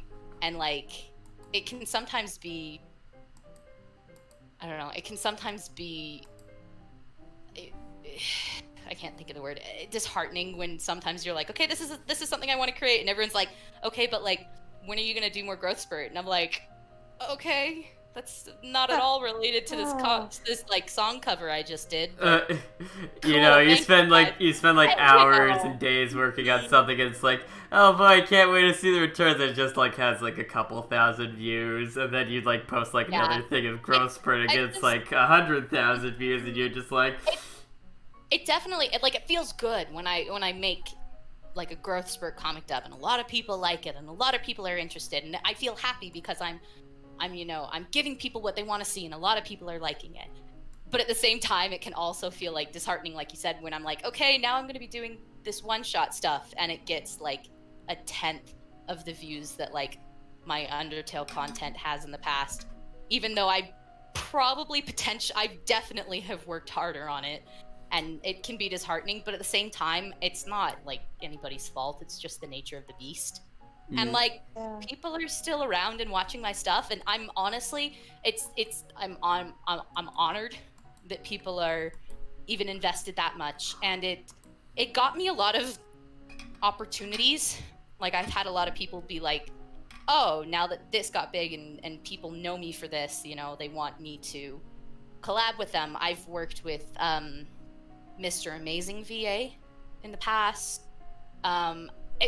It was honestly, I think, one of the most rewarding things from it was when I was working with another talented kind of up and coming voice actor. And I was just talking with him. I was like, hey, yeah, super excited to do this comic dub with you on a one-off. And he was like, hey, so like, I just want to say, like, your Growthspurt comic dubs are what got me into voice acting. And I think I had to sit down and like cry for like 15 minutes. Cause that's honestly like the best thing that could come out of any of this. Yeah, just someone being like, hey, I was inspired to do stuff because of you. Exactly. It's like I got into voice acting because I was inspired by other people I was watching. Like I watched a lot of Starbot. I watched a lot of Undertale the musical, and like stuff like that really got me into, I was like, I want to create. I want to do things, and it inspired me to do things. So like if I can be someone like that for someone else out there, like that's it. I've achieved nirvana. That's all I want in my life. Is to be able to be that for someone else. And I have. It's like that's it. I've made it, and that's all I really need. So that's just, it's keep making touching. what you like and just enjoy the benefits. Enjoy the ride. Yeah. The crazy ride. Yeah. So that's awesome. Yeah. Yeah, so speaking of stuff you're proud of, what dub do you think you are most proud of looking back on it? Like how much work you put into it and stuff? Oh boy. Aside from, I think, my cinematic dub, which is a lot of parts and really long at this point, I think if I were to pick one particular comic dub, I would probably say I did one. It's tricky. I did a Deltarune comic dub that was like a Suzy NOL shipping comic dub. Aww. It was really cute, but like I think to this day I'm still really proud of like the editing and the sound. Like I think it all came together really nicely. It was one of those, I was in a funk, like I didn't want to create anything, and then I saw the comic and I heard it. Like I heard the music that went to it. I was like, I read the comic and I was like, this has the like umbrella scene from Miraculous Ladybug like music playing in the background. There's just no other way. I have to make this comic dub like now. And I just turned around and I made it in the space of a day, and I like went really hardcore on the editing. I think it still holds up. I'm pretty pleased with how that one turned out. Someone else that hears the music. Yes. Yeah. Finally. And that's what I do whenever I'm like trying to, it's like music is one of the first things I pick when I'm trying to decide on what to do for a comic dub, because it sets tone so well. And sometimes it happens where I'll be reading a comic and I'm like, I can hear it. I know what piece of music I'd use, so I have to do it so I can use that piece of music and make it work. So yeah, definitely. And I think it's actually amazing. Like I'm just thinking about this right now. When you work on something when you work on a project related to a huge fandom like Chill or whatever, where there's so much diversity in people's skill sets, there's so much to pull from. You don't have to stick to the OST. Yes. If you don't want to, you can experiment and get more creative. Because I cannot tell you, and I'm not saying it is wrong to do this, but I cannot tell you how many times I have opened up a dub and dun dun dun, and you know, I'm just like, oh my gosh, here we go, you know. Yeah. Or as soon as something hype happens, I hear dun dun dun dun. Yep. Dun, Yeah. And I'm like, okay, but don't look.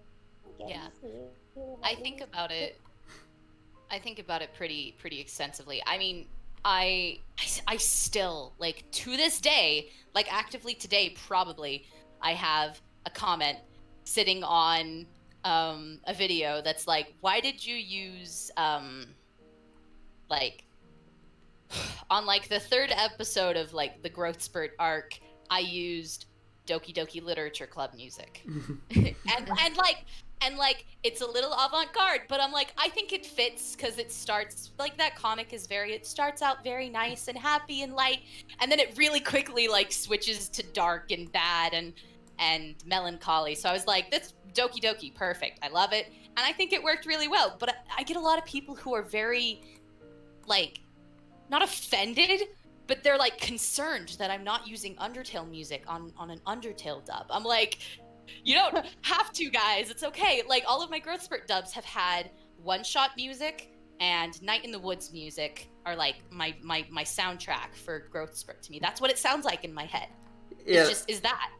Yeah, the thing is, like, it's like, yeah. I think, like, the Undertale fandom, like, a lot of the time, where, like, there's, like, so many ideas and stuff that we have that we just, like, swap back in between each other and stuff, that I'm sometimes like, guys, there's more than just Undertale and its AUs and stuff you can draw from. Like, like the running stuff I do and stuff is just like, I'm not just referencing Undertale stuff. I'm taking ideas from like from classic anime, from other science fiction properties like Doctor Who and and just basically anything I really like to watch, and would just like, it's just like a combination of different things. Yeah, and I think it's important. I think maybe looking back, I wouldn't quite have used Doki Doki music as much, because the point of music, if it pulls you out of what you're watching currently, like if it's background music and it pulls you out of, I'm currently listening and engaged in this story, then it's wrong. I don't care if it's like perfect and it fits, it's ineffective. And like there have definitely been times in comic dubs when I've been listening and I'm like, I like that you used other music, but now I know what that music is from. I watched a comic dub and they used like one of the themes from Full Metal Alchemist Brotherhood, which it worked, but like I spent the entire time just going, oh, this is FMA, oh, this is FMA, and I wasn't involved in the story. So like, and that music can come from anywhere, really. Like, sometimes you're using Undertale music and you're like, this doesn't work, it pulls me out, then it doesn't work, it's wrong. So on my end, whenever I need to put like some kind of background in a video for something, I'm gonna be completely honest, I have a lot of like sets of like folders on my computer that are supposed to be like instrumentals for songs I want to cover, and they're all super obscure, like nobody knows. They're like, huh? What's that? And so I just go in there and I'm like, eeny meeny, and I know that's like, so it's like on one end nobody knows what it is, but at the same time it's like, I don't know, it's just I've never really, it's like if it's on my hard drive I might as well. I don't know if that's, I don't think objectively that's the right mindset to have, but it's like everyone's gonna have their own way to do it, and it can vary series to series, really, because like Growthspurt, I pretty traditionally stick to non-Undertale soundtracks. That's kind of a rule I made for like the big comic dubs of the series. But when I did the Summer of Growthspurt series, which is, for those who don't know, it's I would release like a 1-minute comic a week for the entire summer, and then I'd cut them all together at the end of the summer. And I did that for 2 summers. But for those, I was like, I wanted to use nothing, or I wanted to try really hard to use nothing but the Undertale soundtrack or the Deltarune soundtrack. Because, I mean, for ease of editing, but also it worked really well for shorter, slice-of-life, humorous comics where it wouldn't have worked as well for the big, dramatic main story arc. So, and you can kind of weigh it like that. Like, what does this series need? What fits it best? And what's gonna pull people out? What's gonna immerse people the most in it? So. Yeah. All right. I think there's also just one last thing I wanted to add was that there's also going to be personal. You can't make everybody happy because there's always going to be personal bias of, oh, that's not what I was expecting, or even that was exactly what I was expecting, and now I'm cringing and I'm thinking about how everybody uses the same soundtrack, like kind of like with the Snowden example. It's like it sometimes you get distracted from like something stupid, like you hear the Snowden song and Sans is there, and you at the very beginning of the comic, like, oh my gosh, every comic starts out like that. And it's just like, I think even though it's super important to pick good music and appropriate music, there comes a point where it's like you shouldn't beat yourself up over it, because there's no way that you're gonna make everybody happy. I've heard it said. I've real quick. I've heard it said it's like you can never control the audience's expectations, so don't even bother. Like, you can only control the art that's being created on your end. So trying to, subvert your audience's expectations is never going to work, and you're going to end up with a lesser product than you could have because you were so focused on what is everyone going to think that you got distracted from telling a good story. So, yeah. All right, so since we're still talking about dubs and stuff, what's it like working with comic creators when you dub their comics? It's always exciting when you have more of a relationship, or at least even a conversation with the comic dubbers. I don't personally have like a super close relationship or like friendship with people whose comics I create. It's more like on a work. Like, obviously you should get in touch with the comic creator and ask their permission before you dub anything. That's basic. That's like basic dub rules. And like, it's basic etiquette, and if you don't, I don't even care if they like don't respond. That means don't dub it. Don't do it. But it's like, it's always exciting when I can see like, oh, I'll post that I dubbed this on Tumblr and I'll get a reblog from the creator, and they're like, this is so cool, I love it. Like, that alone just like brightens my day. Just to see that, like, hey, I made something and the creator of the thing watched it and liked it, and that's good. That's usually like the extent I have with comic creators. I know I actually did for Maintenance, the latest Growthspurt arc dub I did. I got actually in touch specifically with Patu Brigham, and he gave me he just like helped me out with some of the stuff that made editing the video like way easier. And like, that alone, just like mad respect for him, because it was super helpful for me, and it let me know that like he was, I guess, invested or interested in what was going on, and I appreciate that a lot. But I think that's like the one example where I've been the most involved. It's always exciting when I can get a positive response from the comic creator, but generally it's can I dub the thing? Cool, I dubbed the thing. Hey, that's awesome, and then we never talk again. but like they're busy with stuff, so it's fine. Busy drawing more of the dang comic. Yeah, they're drawing cool stuff, and I'm like, hey, I'll like continue to follow you because I like your stuff, so we'll be pals, you know, from a distance. So, yeah, no, comic creators are super cool. All right. Okay, now we're going to talk about probably the least fun aspect of comic dubbing, and that's editing. How much does editing play into the process of making a comic dub from your experience? Editing is like everything. I mean, for the time like I spend. YouTube channel. I mean, yeah. I don't know if you guys have seen that YouTube with the. Oh, editing is everything. I think so. Yeah. Yeah. It's like the YouTube channel. Go to that YouTube channel and you'll find proof that honestly. Yeah.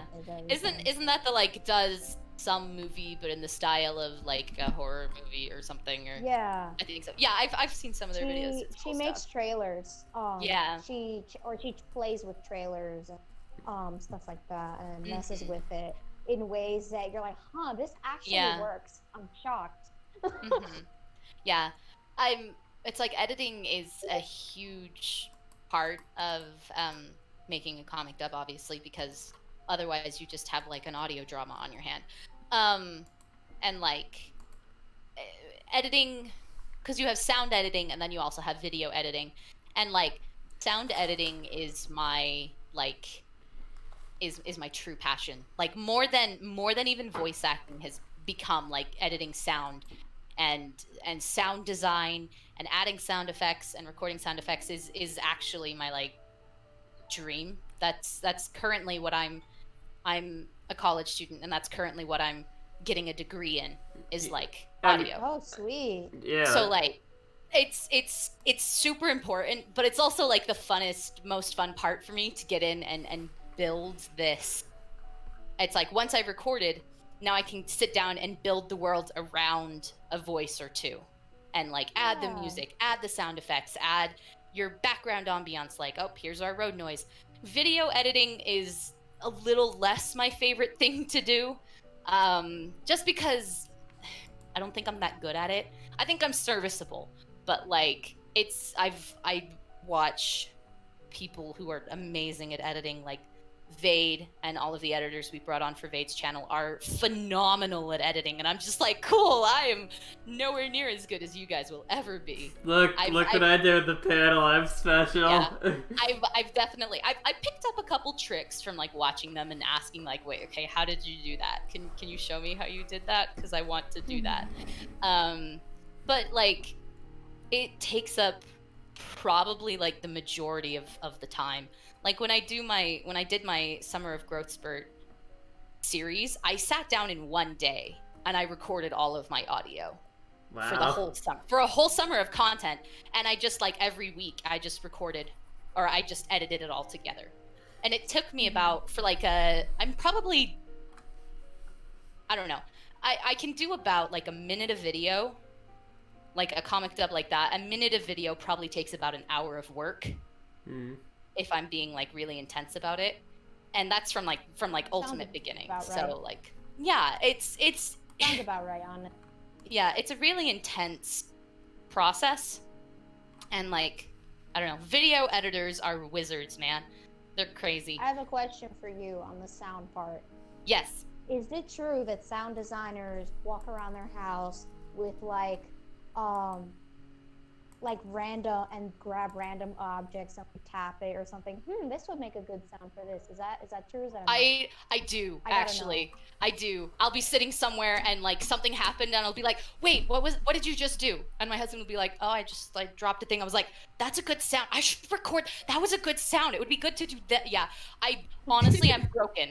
Like, cause that's how my brain thinks now. Cause I've done it so long, is I'll be sitting there and I thought about like, oh, well, what would it sound like when like, I don't know, I hit this thing with this thing and let it ring, let it reverberate, or like, okay, if I was making a sound effect for this thing, what would I do? Or I hear a sound effect that a lot of the time when you hear sound effects in like movies, like, oh, a gun shooting, like a fantasy gun or a sci-fi gun, it's actually like 12 different sound effects all just like mashed together into one sound.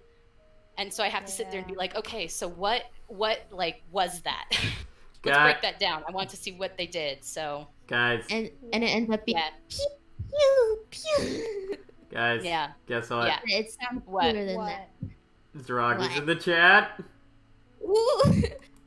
Woo! Hi Z, hi Zroggy, how you doing? I can't see the chat right now because my computer is being dumb, but oh no. Yeah. Bad computer. Yeah. Cupcake has a pretty crap computer, as Elsa. Oh, I feel that. It's also a laptop, so that doesn't help anything. So it's a crap top. Crap top. I definitely had a fair share of those now. I've eventually finally luckily gotten to the point where I've upgraded to like a nice PC, but I definitly feel you. Please I'm recording off a laptop right now, actually. Yeah. Like if I had a coffee or like a Patreon, I'd be like, please donate to the Cupcake Needs a Computer Fund. But it's a good fund. Good. I'm not there yet. I'm still just raising it by allowance and whatever. Yeah. So to get back to the sound design. Yes. Even as somebody who tends to be very, like, well versed in almost everything, I think the thing that I know the least about is probably sound design. But it's also one of the coolest things. Like, I remember being a little kid. I was a bug junk that I was like, okay, I watched the movie, but now I'm gonna watch every single behind the interview with the voice actor, all of that. And then the sound design part were always hilarious because somebody would be dropping grapes and then they're tapping on a can, or like, what is that? You guys have you guys seen Chicken Little? Yeah, years ago. Yeah. Okay. Yes. So you know the character with the fish? I think I know what you're talking about. Water, Yeah, the fish. The fish out of water. Yeah. And then they got this dude. They recorded this dude in one of those big water jug things. With like a tube. And he talked in it. And that was it. That was the voice. Mm-hmm. That was like, oh my god, that's just awesome. Like, there's no other way to describe it. It's just awesome. But it's like doing something like that. It adds that element of human performance to his voice. You can see that this fish making these noises, it's not just generic bubble noise. There's actual like emotion put into that. It's just it's incredible. I don't know. I'm really passionate about it. I think that was a genius move, honestly. It is. I really recommend for you, if you haven't, I think there's some videos on YouTube about the sound design for WALL-E that's really well done, because they got like a veteran like sound designer to do the whole thing, because I mean he's doing the sound design for the entire movie. Like all of like WALL-E the robot is voice acted by the sound design guy. Wow. And it's just, I don't know, it's really cool. It's a field of work that I'm obviously very passionate about, considering that I'm going to school for it and I'm almost done, and I would love to. I think the eventual goal is animation or sound for video games, obviously. Video games. So it's like, and I'd love to work with like voice actors for animation or video games, because it came about just because I was like, it's not. I don't know. I realistically, I knew I wasn't going to be a voice actor professionally, because like if I wanted to do that, I'd have to go completely into acting and like get an agent and do all of this and take all these classes, and I was like, I just don't want to. Make noises. I want I want to make other things. So I was like, we're gonna round out my portfolio, so we're gonna get into learn how to make things sound better on the video end, on the sound end. So, and I found that that's what I liked. So, yeah. So actually, I feel like it's gonna be like years later, and you're gonna be just like a sound designer on the project, and the director's just gonna be like, hey, could you do this like quick little bit part and stuff? Yeah. I mean, I know you're the sound designer and stuff, but you could do this, right? And I'm like, My time has come. Yes, that's what I'm It's been 3,000 years. Basically. Yeah. If you don't mind, like, I hope this isn't too difficult to answer. Because I know you mentioned, like, with the gun sound effects, they don't actually shoot a gun. They use multiple sounds over it. Because I've seen, like, for example, when I watched it's one of my favorite movies of all time, Inside Out. And I don't know how familiar you are with, like, sound design in that movie, because it's like a fictional world, they had to do a lot of they just made stuff up because the stuff isn't real, so they had to make up what it sounded like. And so, like, I think when they did the part where the core memories are made, they used, like, a combination of a bell, I think it was, that they tap a very specific kind of tiny bell, and then they used, like, a bow from a violin, and they scraped it on something. And by itself, it sounded super awkward, and I was like, is that real? And then they played it over together, and I was like, oh yeah, now I hear it. But, like, do you ever go, is that super difficult? Like, do you ever decide that for a sound effect for your comic dubs, especially, like, your bigger ones, you go that far? It is, like, for something particular, you're just like, I think I should. I don't know how to ask it. I know it's an awkward question. Should I, do I often find myself combining sound effects, or is it like not just, like, what I mean is that is it something that you do often, or that you feel is sometimes necessary, you know? So you're like, okay, bring out my professional to make things sound extra. Like, do you ever, does that happen often, or do you just find I would say it happens pretty often. It's usually not as, like, intense as I'm going to build an entire new sound effect for a thing. Sometimes it's just a case of I'm going to layer, like, I'm looking for, as an example from something I just did, I'm looking for, like, a cave-in sound. And I have in my head this vision of, like, okay, I want it to be, I don't know, I'm hearing, I'm like, I want it to have about, like, this pitch. I don't want it to be too rumbly. I want there to be some rocks kind of falling off of it. So you're hearing, like this big earthquake happens, and this tunnel caves in. And so I'm hearing, okay, I want the earthquake and this rumble to happen, and then I want this big crash from the tunnel caving in. I maybe want, like, some metal hits here because it's landing on top of a robot or something. But I also want to hear, like, debris falling and lingering after it. That's probably about 3 or 4 sound effects in one moment that I then have to go in, and I have, like, sound libraries I go into. Sometimes I just search YouTube if I'm not finding anything. And I piece together, like, okay, here's an earthquake sound. And this earthquake sound wasn't quite, like, beefy enough. So we're going to get a second earthquake sound and, like, layer them on top of each other to give it, like, more punch. And then we're going to add, you know, a couple cave-ins and a hit noise and some debris. So I do that quite frequently for, like, moments where I'm like, okay, I want this sound, but nothing I'm finding in my libraries has this, or I don't have the time to sit down and try to record something myself. Because I don't have, like, I don't have the materials to, you know, explode something currently. You know, I did yesterday, but I don't today. So no. And there's a lot you can do with editing. Like, I'm like, okay, I like this, but the pitch is wrong. And that's just, I'm an anal sound designer, so I'll go in and I'll pitch shift it up, and I'm like, that's it, that's the right pitch. That's the frequencies I wanted to hit, so we're good. And, like, and you can stretch things out so they're a little longer or deeper or quicker.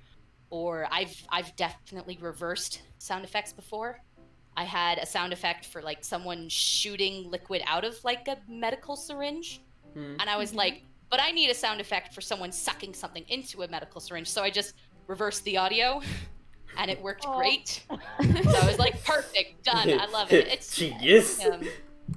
Genius. So it just you have to think of. I think of sound design when I'm doing it in moments, in a sound I want. So it's like this happens, then they talk, then this happens, and within those moments there's 3, 4, 5, 8 different sounds that have to come together to make that moment feel real to me. Like in a timeline kind of sense is how you think yeah about it? Yeah, in a timeline where it's like, oh, so this will happen, but then okay, while this is happening, this stuff is still happening. So I think of I split it into this moment happened and it's got this music and these sound effects and this talking, and then we'll go on to the next one, and you compose it differently. So I think that's really because I know a lot of people just like in general, it's cool to hear how because you were saying that I forgot the name, but the person you work with super often knows how to do like everything. Wintermelon. Oh yeah, Wintermelon.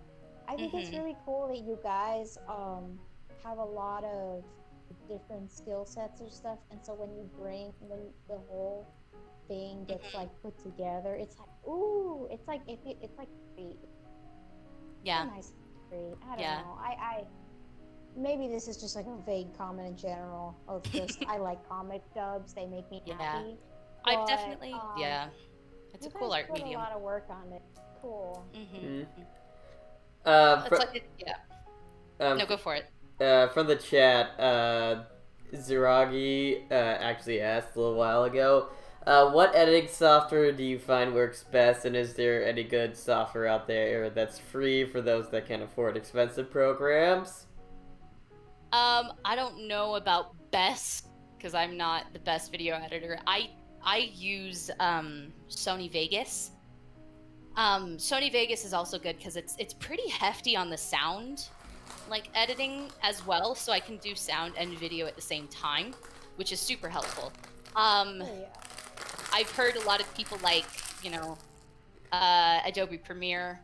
I was really lucky and I got Sony Vegas for like $20 through Humble Bundle. Same. If you guys have heard of Humble Bundle, it's really great. They do a lot of deals. They pretty often have software on there. So if you just keep an eye out for that, you can get it for pretty cheap, honestly. Like Sony Vegas is, if you have the most recent version, which I don't currently have because I got it super discounted and cheap. But it's like a hundreds of dollar program, and I got it for like $20. I got mine for $25. Yeah. Yeah. And it comes with so much other stuff too. Like you can also buy with the Humble Bundle. If you happen to catch when that Humble Bundle sale happened. My purchase also came with vouchers for sound effects and stuff. So like it. Yeah. I mean, it comes with a lot of stuff if you happen to catch it. I highly recommend Vegas. I also recommend if you are like a college or a university student looking into like what on-campus sort of stuff you have. Like if the library computers have a lab that has like Adobe Adobe on it, and you can use Adobe Premiere there. Like honestly, a lot of my voice acting started because I used a sound booth that was in the library before I even had my own mic. So that's also an option. I used for the longest time, what's it called? Hit Film, which is free. It's pretty good. I think it does slow down after a while of use, and that's when I upgraded to Sony Vegas. But like it's really good. It's like Vegas Lite. And it's free. So if you're just wanting to get in and play with stuff, and the good thing about that it is like other video editors is that then you can jump to other video editors and not be like, okay, I have to relearn how to do this. It's like a gateway. It's similar. Yeah, it's a good gateway one if you're looking to just kind of toy with it and get started in it. Yeah. So, yeah. All right. All right. Have there ever been times that you were uncomfortable voicing the lines that you were given for a certain character or project? Sorry, I just immediately the one that comes to mind, and it's a silly example, but like I had to voice, it was comic dub. I was voicing a Frisk that was like 3 or 4, and like the whole point of like this comic dub is like Frisk falls down into the underground and sees Sans and is immediately like, that's my daddy, that's my adult. So it was a bunch of Frisk just yelling like daddy, and then I had to think, and I got in my own head about thinking about the context of calling Sans daddy repeatedly, and I was like, oh, I hate this. Anyway, like, No. that's a silly one. I was like, nope. Probably as like a more serious example for me, that's just the one that immediately came to mind. I work on a like a personal principle of I like to avoid swearing or really intense language in a lot of the stuff I personally do, and I'll do it for some roles if like it can't be changed or it wouldn't make much sense to be changed. So there are times when I've had to swear for roles, and that is a little uncomfortable, but usually the people I work with are pretty good, and they're really good with working with me about it, and I really appreciate people that are willing to work around that with me. So yeah.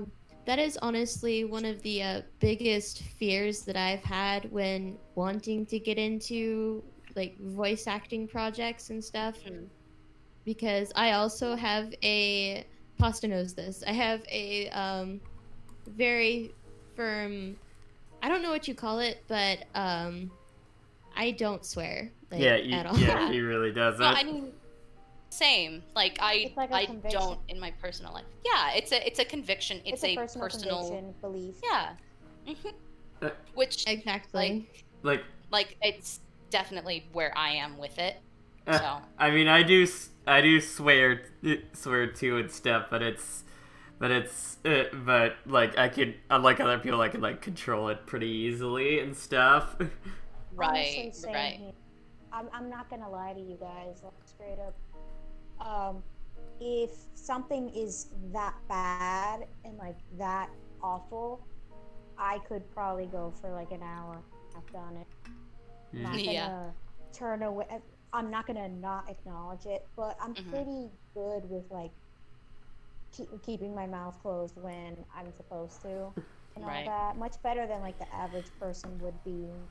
But I can totally understand where Cupcake is coming from. You have to do voice lines or whatever that involve words that you're just not comfortable saying. Like in my case, it's less that I'm not comfortable saying it, and more that I don't have a completely private space where I can work, and there's some things that I don't want to say like in front of my little brother. Or, Yeah, no, definitely. I think and it's especially hard with voice acting. I've had to turn down paid gigs before because the content of the thing that they were asking me to do. I come in and I had to draw, a line in the sand with my convictions and how I was like, I'm going to, it's like I will turn down roles where like swearing is just like every other word for a part, unless we can work out like replacement swears or bleeping out swears or stuff like that. But like if it's just like a swear word, I'll be like, okay, we'll give it. I don't say the F word. That's my line. And I told myself from the very beginning that I started this, I'm like, that's the line I'm not crossing, and we're not going to do that. And I don't do NSFW content. I don't do suggestive is not something I do either. And that's just like, it's a personal moral thing, and it's hard when you have to turn down and you have to roles assert like yourself. Exactly. Right. It's And not hard let to people then pressure you. it's hard to then, you know, go up to like come up to people and be like, "Yes, I'd love to be in your thing. I can't voice blah blah blah blah blah." And it's hard sometimes, like even now, where I feel like I'm being too fussy, I'm being a high maintenance voice actor, but at the same time I'm like, listen, I would rather like keep to my own personal beliefs and my own personal morals about it than sell it out for, I don't know, a paid gig. Because the thing with like voice acting gigs is there's always ones going on. There will always be another one, and there will always be another chance. You're not going to ruin your career because you didn't voice this one character this one time. And it's okay to talk and be open and communicate with the like producer, the comic dub, or the person who's doing the thing, just to let them know where you lie. And like I let Vade know this fairly early on when we were working. I was like, hey, when he was like, I want to work with you, I was like, okay, this is what I have. Do you still want to work with me? Because like I want to, but I just want you to know that this is personally where I stand. And he was very nice about like, yep, we'll work around it and we'll make it work. We're getting to the point now where there's some stuff and he'll come to me before and he'll be like, listen, this one's a little heavy. It's got some darker stuff in it. Do you still want to do it? And I'll look it over and I'll be able to make the decision. And like, that's, I think, invaluable in a working partner or in someone to work with for producing content, that it's that you're open with them about something and they're willing to check in with you constantly about it. So I think it's interesting how you mentioned like earlier that realistically I probably wouldn't be able to get into voice acting. It just reminds me of the fact that a lot of time when you're getting what is it that once you get an agent or whatever, a certain part of you has to you have to surrender yourself to what's gonna be able to feed you and stuff like that. And your agent might force you to do things you want to, or the money's just so much. Because it's one thing to have like a private project, and then it's another thing that the money's so much, and you just found out you have camp. You know, it's like like super rough in those positions, and it's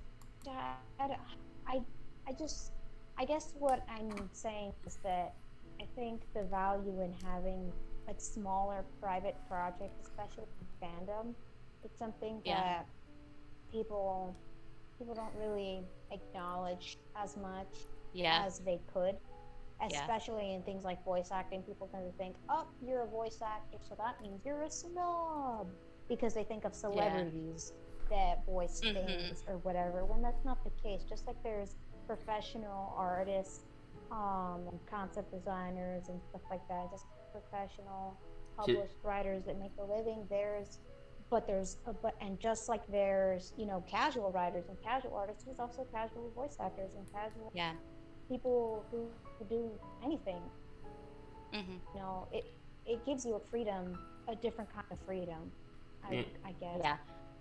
It's just like with me, it's like going back to like that restrictive like NSFW stuff and everything. It's like I do firmly admit that I have written NSFW stuff and everything, but I do post it, but it is on a side account, basically as a like, you can read it and stuff. You don't have to. You don't have it doesn't have to relate to any of my major works and stuff. And my major works will never include that content and stuff. Like the NSFW stuff is like for just side things or whatever. And it's like for stuff that it's just on the side and everything. Also, my NSFW is like pretty damn vanilla, so there's not anything really weird in it or whatever, so don't expect much if you guys go looking for it.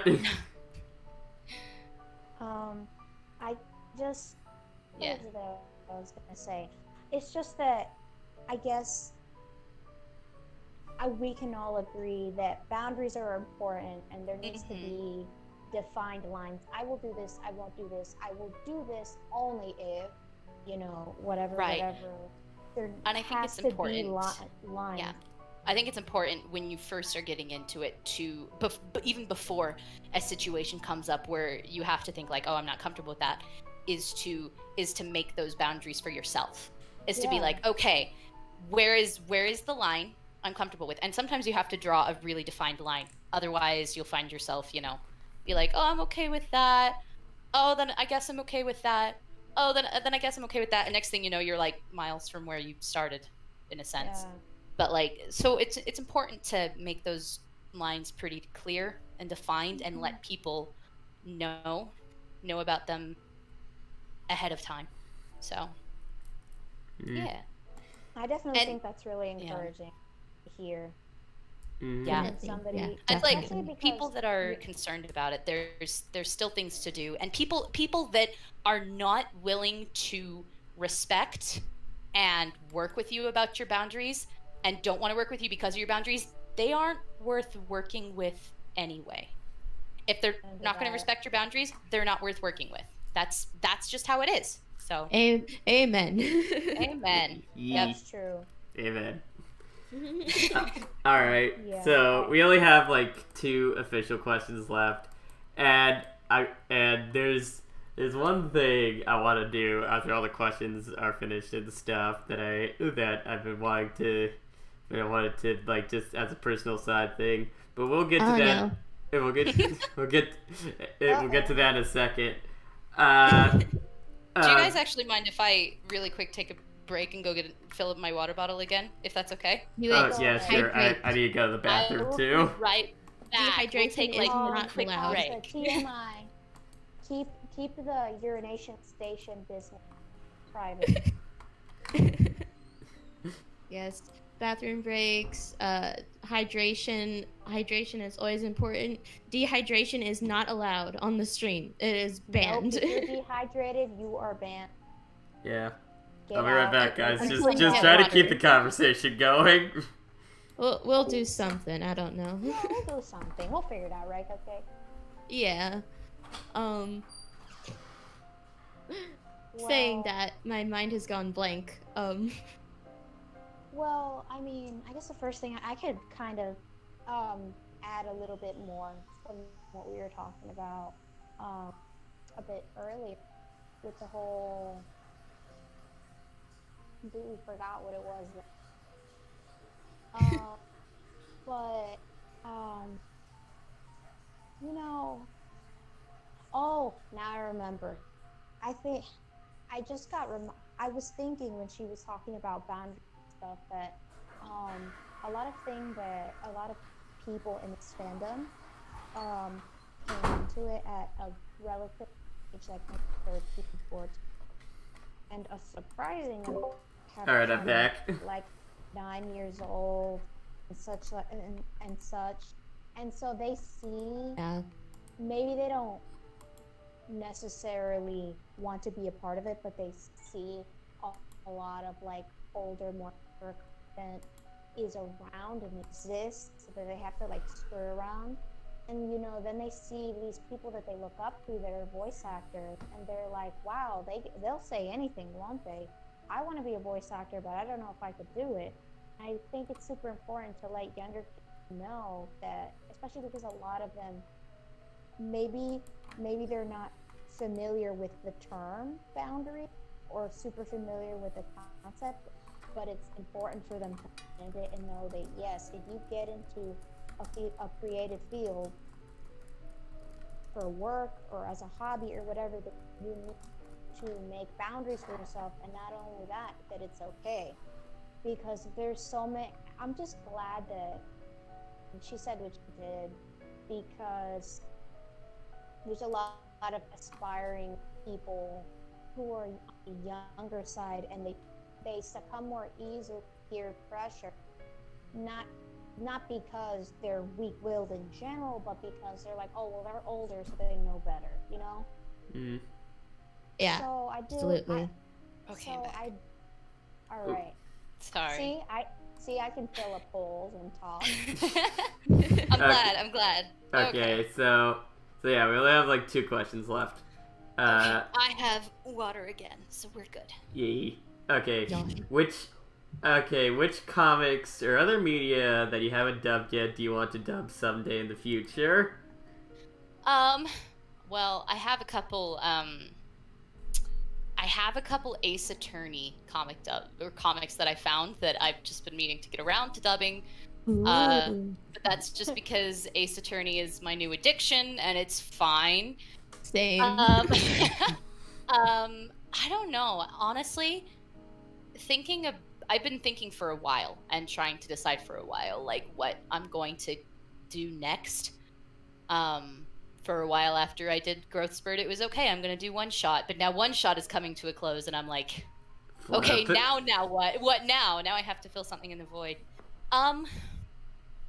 And I think that might maybe take the place of more game dubs, kind of like I've done. I've tossed around the idea, and this is if anyone like listens to this and is like comes to me a month later, it is like, whatever happened to this idea? This is just me completely just like throwing like stuff at the wall and seeing what sticks. I have like thoughts about doing a voice acted mod of Stardew Valley. Ooh. Oh, that's ambitious. It is, but it's like that's it fits perfectly into like it's a bad thing, but like it's like it fits perfectly into what I want to do. Stardew Valley is very mod friendly, so like it's the perfect way to do it. I don't know. It's stuff like that I've tossed around. I think I'm to the point where I want to do something outside of Undertale. I haven't decided what that is yet. Whether it's like original like webtoons comics, or whether it's fandom related. I haven't found my niche again yet. I'm kind of floating, and at the point it's kind of just like, okay, I'm gonna finish my degree, and then we'll worry about things more. So yeah, that's like with me. Like I'm like I have all these projects, and I'm like, okay, first I'll finish school, then I'll worry about what to do. Exactly. Yeah, I have something similar where, like, I had these two big ideas for for stuff like, originally like I did like my big Undertale fanfic called Out of the Void and stuff. Not Over the Void, thanks. Absolute dub coming in and doing a similar name to mine, so everyone screws stuff up.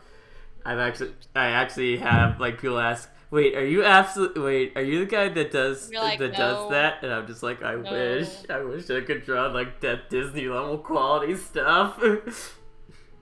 Yeah. But anyways, yeah. And now I have this Deltarune thing called The Light at the End, which should be coming out like sometime like close to the end of the month and everything, the first chapter of it.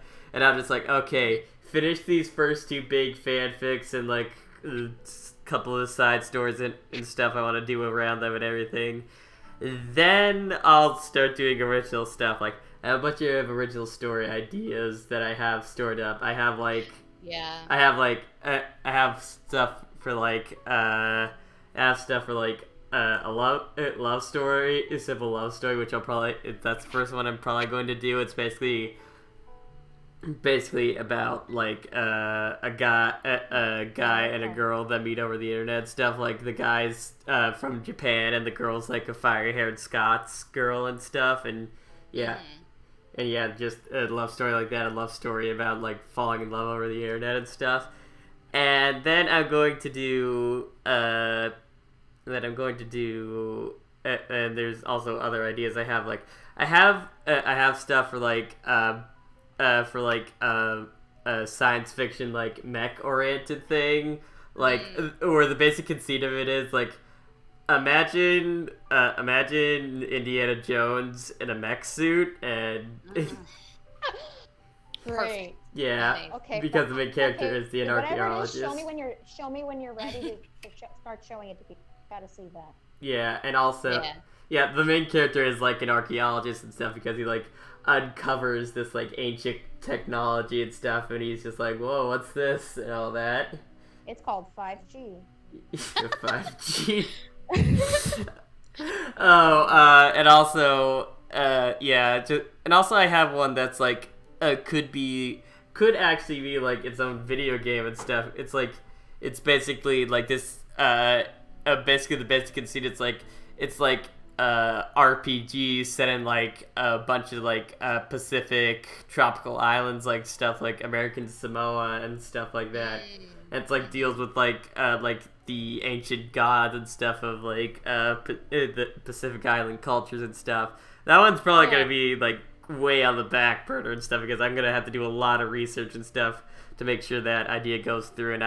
And again, it's like one of those ideas that could either be like a role playing game RPG or a book, and I'm not entirely sure on that.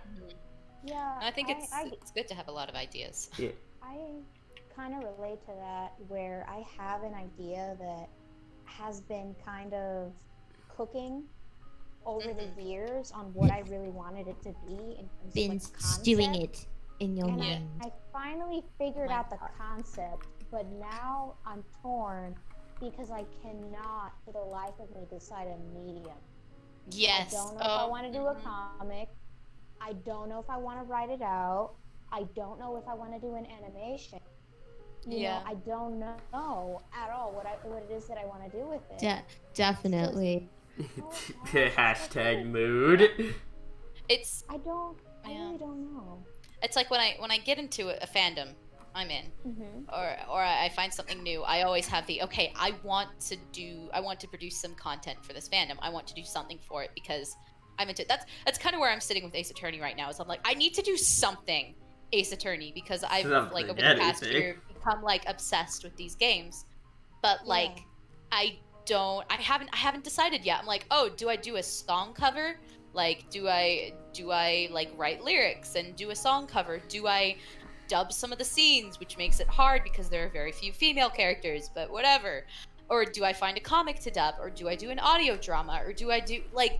There's so many different options, and sometimes finding which medium you want to do is the hardest part. Yeah. So I definitely feel that. When I figure out the answer, I'll tell you, but it's never gonna happen because I'm never gonna have it all figured out. No one's ever gonna have it figured out. We're all for content creators that don't have any idea what the heck to do. All content creators have no idea what they're doing. That's the point. We're all just confused, and it's okay. With too many ideas in our heads and stuff. And then things just happen because, you know, that magical hour at night where you just do things. And then you're like, oh snap, this is actually pretty sweet.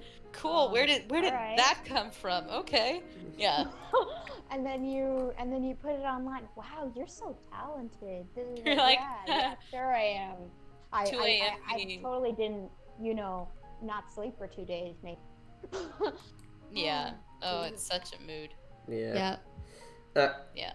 All right. One last question. Yeah. Home stretch. Yeah. One last question that is a little bit of a request I'm going to ask you to do. Okay. All right. So, how do you feel about your standing in the Undertale fandom as a whole?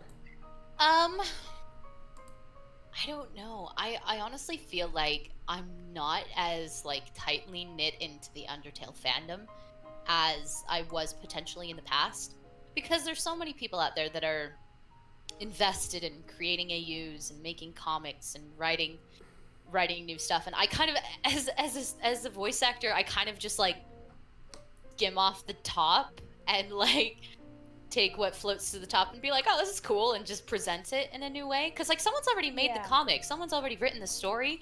I'm just doing it in another medium in a certain way, and it's still cool. Like, but at the same time, I'm just like, I'm not as involved in the creating process in the fandom, which I think is, I don't know. I feel guilty some days. I don't know. I'm calling it right now. It's just like the day after you get your degree and stuff. You're just like, all right, time to go out there and do some more creative stuff than just Undertale. And that's when Patu's just like, hey guys, I finally finished with the latest. I finished it, yeah. Latest stuff for Growthspurt, and you're just like, well, as soon as I think I'm out, they pull me back in. Darn right. But I mean, I think don't know if there's such a thing like like a food chain sorts in content creation. I don't know if that's true, like, because it's like, Yeah. it's like, I totally get where you're coming from, but it's like, Right. this content tends to be fed by this content. Like, for example, I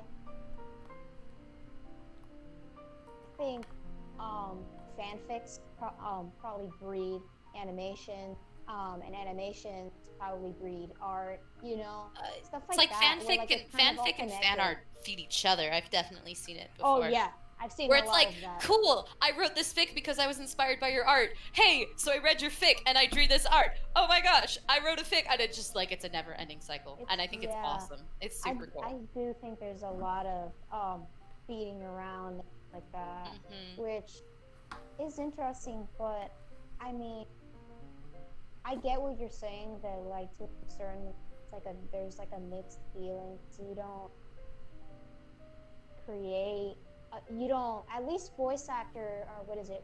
Not voice actor, comic dubbers tend to not be the beginning of the chain. Yeah, you know what I mean? Very rarely. Yeah, and it's less guilt. It's just sometimes I'm like, oh, maybe I should create more in the fandom than like what I'm doing. I feel like with the Undertale community, I'm kind of to the point where it's like where Undertale is your like comfort fandom. I'm trying to think. Yeah. Like when you're a kid and you have your favorite stuffed animal and you're like, this is the stuffed animal, I'm taking it everywhere and I'm obsessed with it and I love it. And then like you grow up and you get other favorite things, but like that thing is that like plush is still special to you.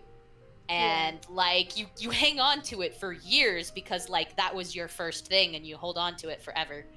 And I feel like Undertale is that in like fandom form for me, where like it like, I mean, not here personally. I have a different fandom, but I definitely have that experience with TMNT. I really haven't touched it in years, but like I see the characters and stuff, and I'm like, oh yeah, I remember the good old days. That was me. On DeviantArt. Yeah.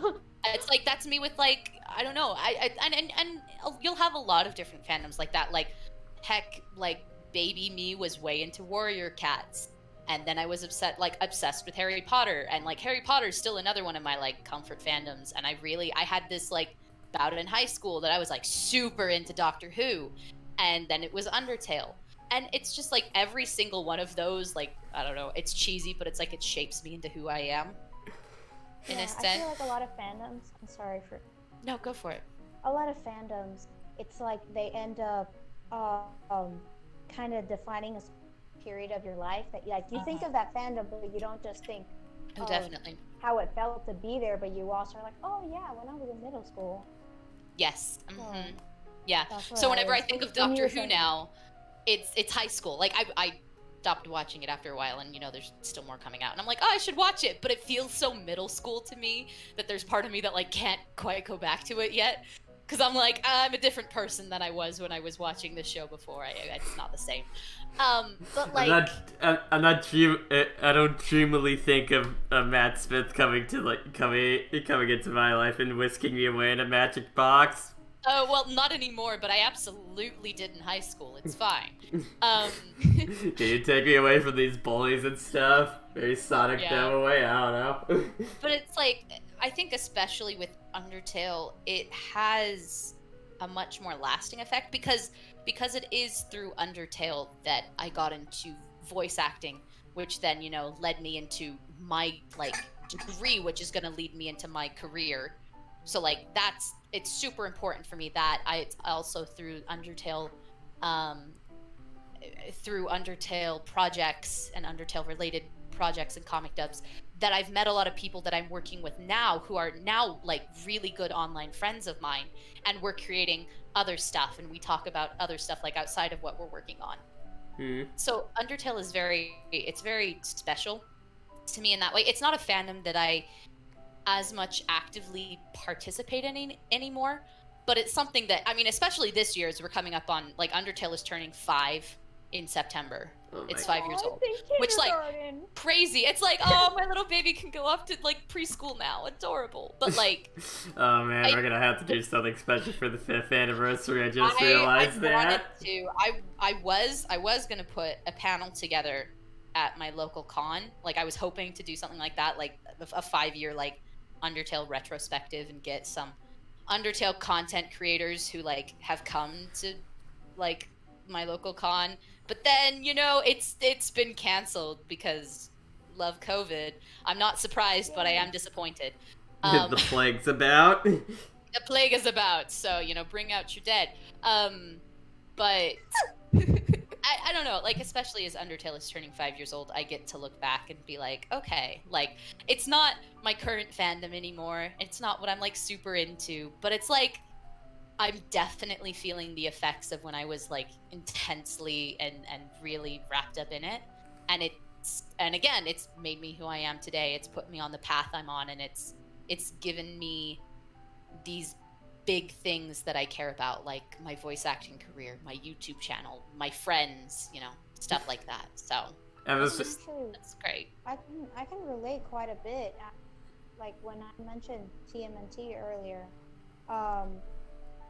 the thing that got me to decide, you know what, I want to learn how to draw. You know what, I'm going to start writing stories and stuff, and all the things that I care about now and passionate about doing now. It all started because I saw the TV show and I saw what other people were doing with it, got inspired. That's what I would never have learned to draw like I do now if I had never, you know, been part of that. And it's crazy to think about it. And so that's why it has a soft spot in my heart, because it's like that's what started that part of my life, that part of my creative life. You know, that's what fandom does for people. So it does. I think it's it's like, even if you're not actively involved in a fandom, you can still, I don't know, take the things from the fandom with you into the rest of your life. So What about you guys? Do you guys have one comfort fandom? I guess it would be like the like Nintendo, like Mario, Luigi. My Little Pony. No, I mean, hey, I had a My Little Pony phase too. I did too. I was a Brony for a bit. Okay, it's like, hey, here's what can sum up my high school experience. I wrote Frozen fan fiction in my My Little Pony notebooks in class. Oh my god. So, you know, that's what I'm like. It's fine. And again, it's like I still have soft spots for all of them. I've never finished My Little Pony. May do that someday, but it was just like, listen, it was something that helped me connect with my, like, little sister, who's like 12 years younger than I am. Ooh, and it was something we could, there's quite a gap between us, but like, it was just, you know, it was something we connect, and it was special. Like, frankly, cringe culture is dead. Never apologize for things that you thoroughly enjoy. Just, it's not worth it. Life's too short to be embarrassed over things that bring you joy. Yeah. Send tweet. Oh, snap. Here comes the controversy train. Oh, dear. Yeah. Toot, toot. Here's a good one. You can put this on your YouTube channel if you ever feel like doing this little rap. It goes like, a peanut sat on a railroad track. His heart was all a flutter. A choo-choo train came round the bend. Toot toot. Peanut butter. No. No. Peanut butter. Oh no. Oh no. Peanut butter has never sounded so dark. Anyway, so pasta. What was the last thing you wanted to do? Okay, so this is gonna take. I think I know what this is. Okay, so this is gonna take some explaining. So, like I've been saying and dropping hints throughout this whole thing, I wrote an Undertale fanfic and stuff. And oh my god! and self-indulgence, are we? Yes, and I would, and since hey, at least I saved it to the end. I wasn't just like first thing. It's like, hey, go do this. Do it. Yeah. I went through all the questions and stuff. So yeah. Basically, there's one scene I really want us to do. Me, you, and Cupcake. Oh no. And okay, so to put this into context for everybody that's listening here that might not have read this thing, which is basically all of you besides Cupcake. So there's this. So yeah, Undine and Alphys get married in my fic and stuff. It's all cute and adorable and beautiful and stuff. And yeah, so at the rehearsal, at the reception or whatever, as Azriel, Frisk, and MK, which by the way, they're all 18 in this before you guys start questioning the content of the stuff, come in and yeah, Frisk and Azriel are having a nice moment together, and yes, I do ship them and stuff. Don't shame me. Yeah. No, I like Frisk. That's cute. Yeah, and they're having a nice cute moment together, and then MK comes in and he's a wee bit drunk. Oh my. And also let me just say MK is gay in this, so he's gonna start and a horny drunk, so he's gonna start mildly hitting on it. He does a bit of a flirt. So yeah. MK does a flirt. So I have a question. How come I don't get a part? Because there's only 3 people. Are there? Aw. There's only 3 people in this, so yeah. Let's. Is there a narrator? Oh, yeah, I get. Oh yeah, you know what? Yeah, you get to be the narrator. I appreciate. Wait, where's the text at? Yeah. Okay. So, go to you. Okay, go down to the point where it says the two of them looked at each other with happy smiles on their faces. You could just probably like Control F it to find it. Got it. Looked at each other with happy smiles on their faces. Got it. Okay. So yeah. I'll be. I don't computer. I don't understand. What is this? I'll be Azriel, I guess. Cupcake, you could be. I haven't found it. Cupcake, you could be MK, and I can take Frisk. Yes. All right. Cool. Hold up. Wait, what did you say again? I'm still finding it. What was the starting? The two of them looked at each other with happy smiles on their faces, and Cupcake's still finding it, so we're not going to start just yet. After the third break, like there's like a break, and then there's another section, and then there's another break, and then there's another, and it's in there. Where are we going to? We're going to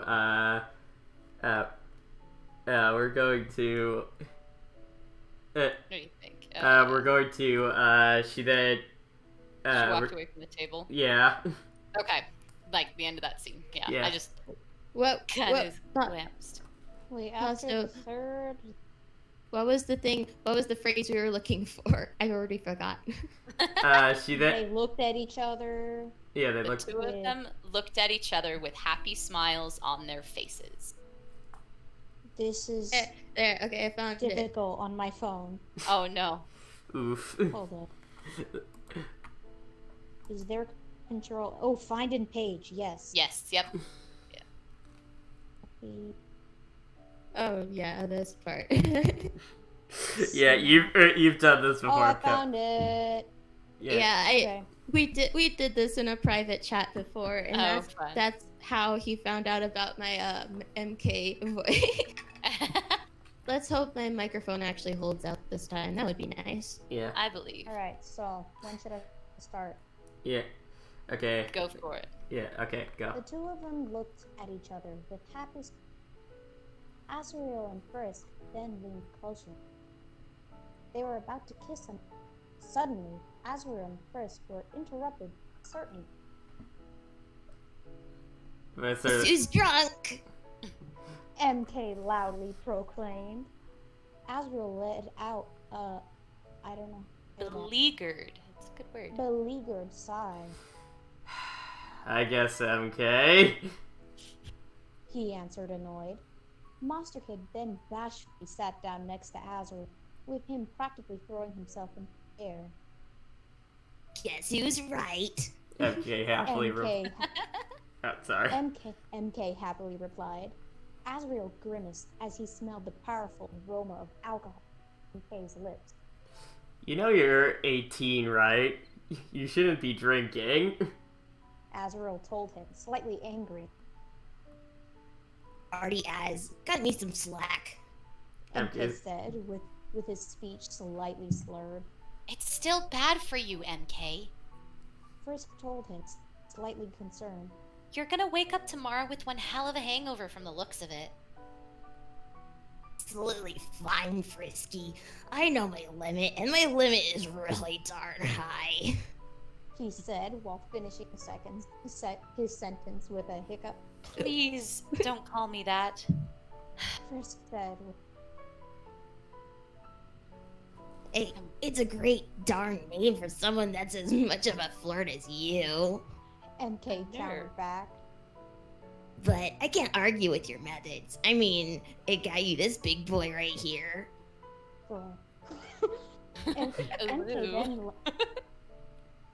MK then laid his head onto Azrael's shoulder and looked right into his eyes. Speaking of which, gosh dang, you're looking freaking amazing in that suit of yours. He said while wearing a cheeky grin. I would never ask you to cheat on a good old Frisky over there, but if you feel so inclined, I'd love to ride the Love Goat Express. Oh my gosh. Not in a million years, MK. Azrael, annoyed. Especially when you're this drunk. Hold up, I gotta scroll down. You're good.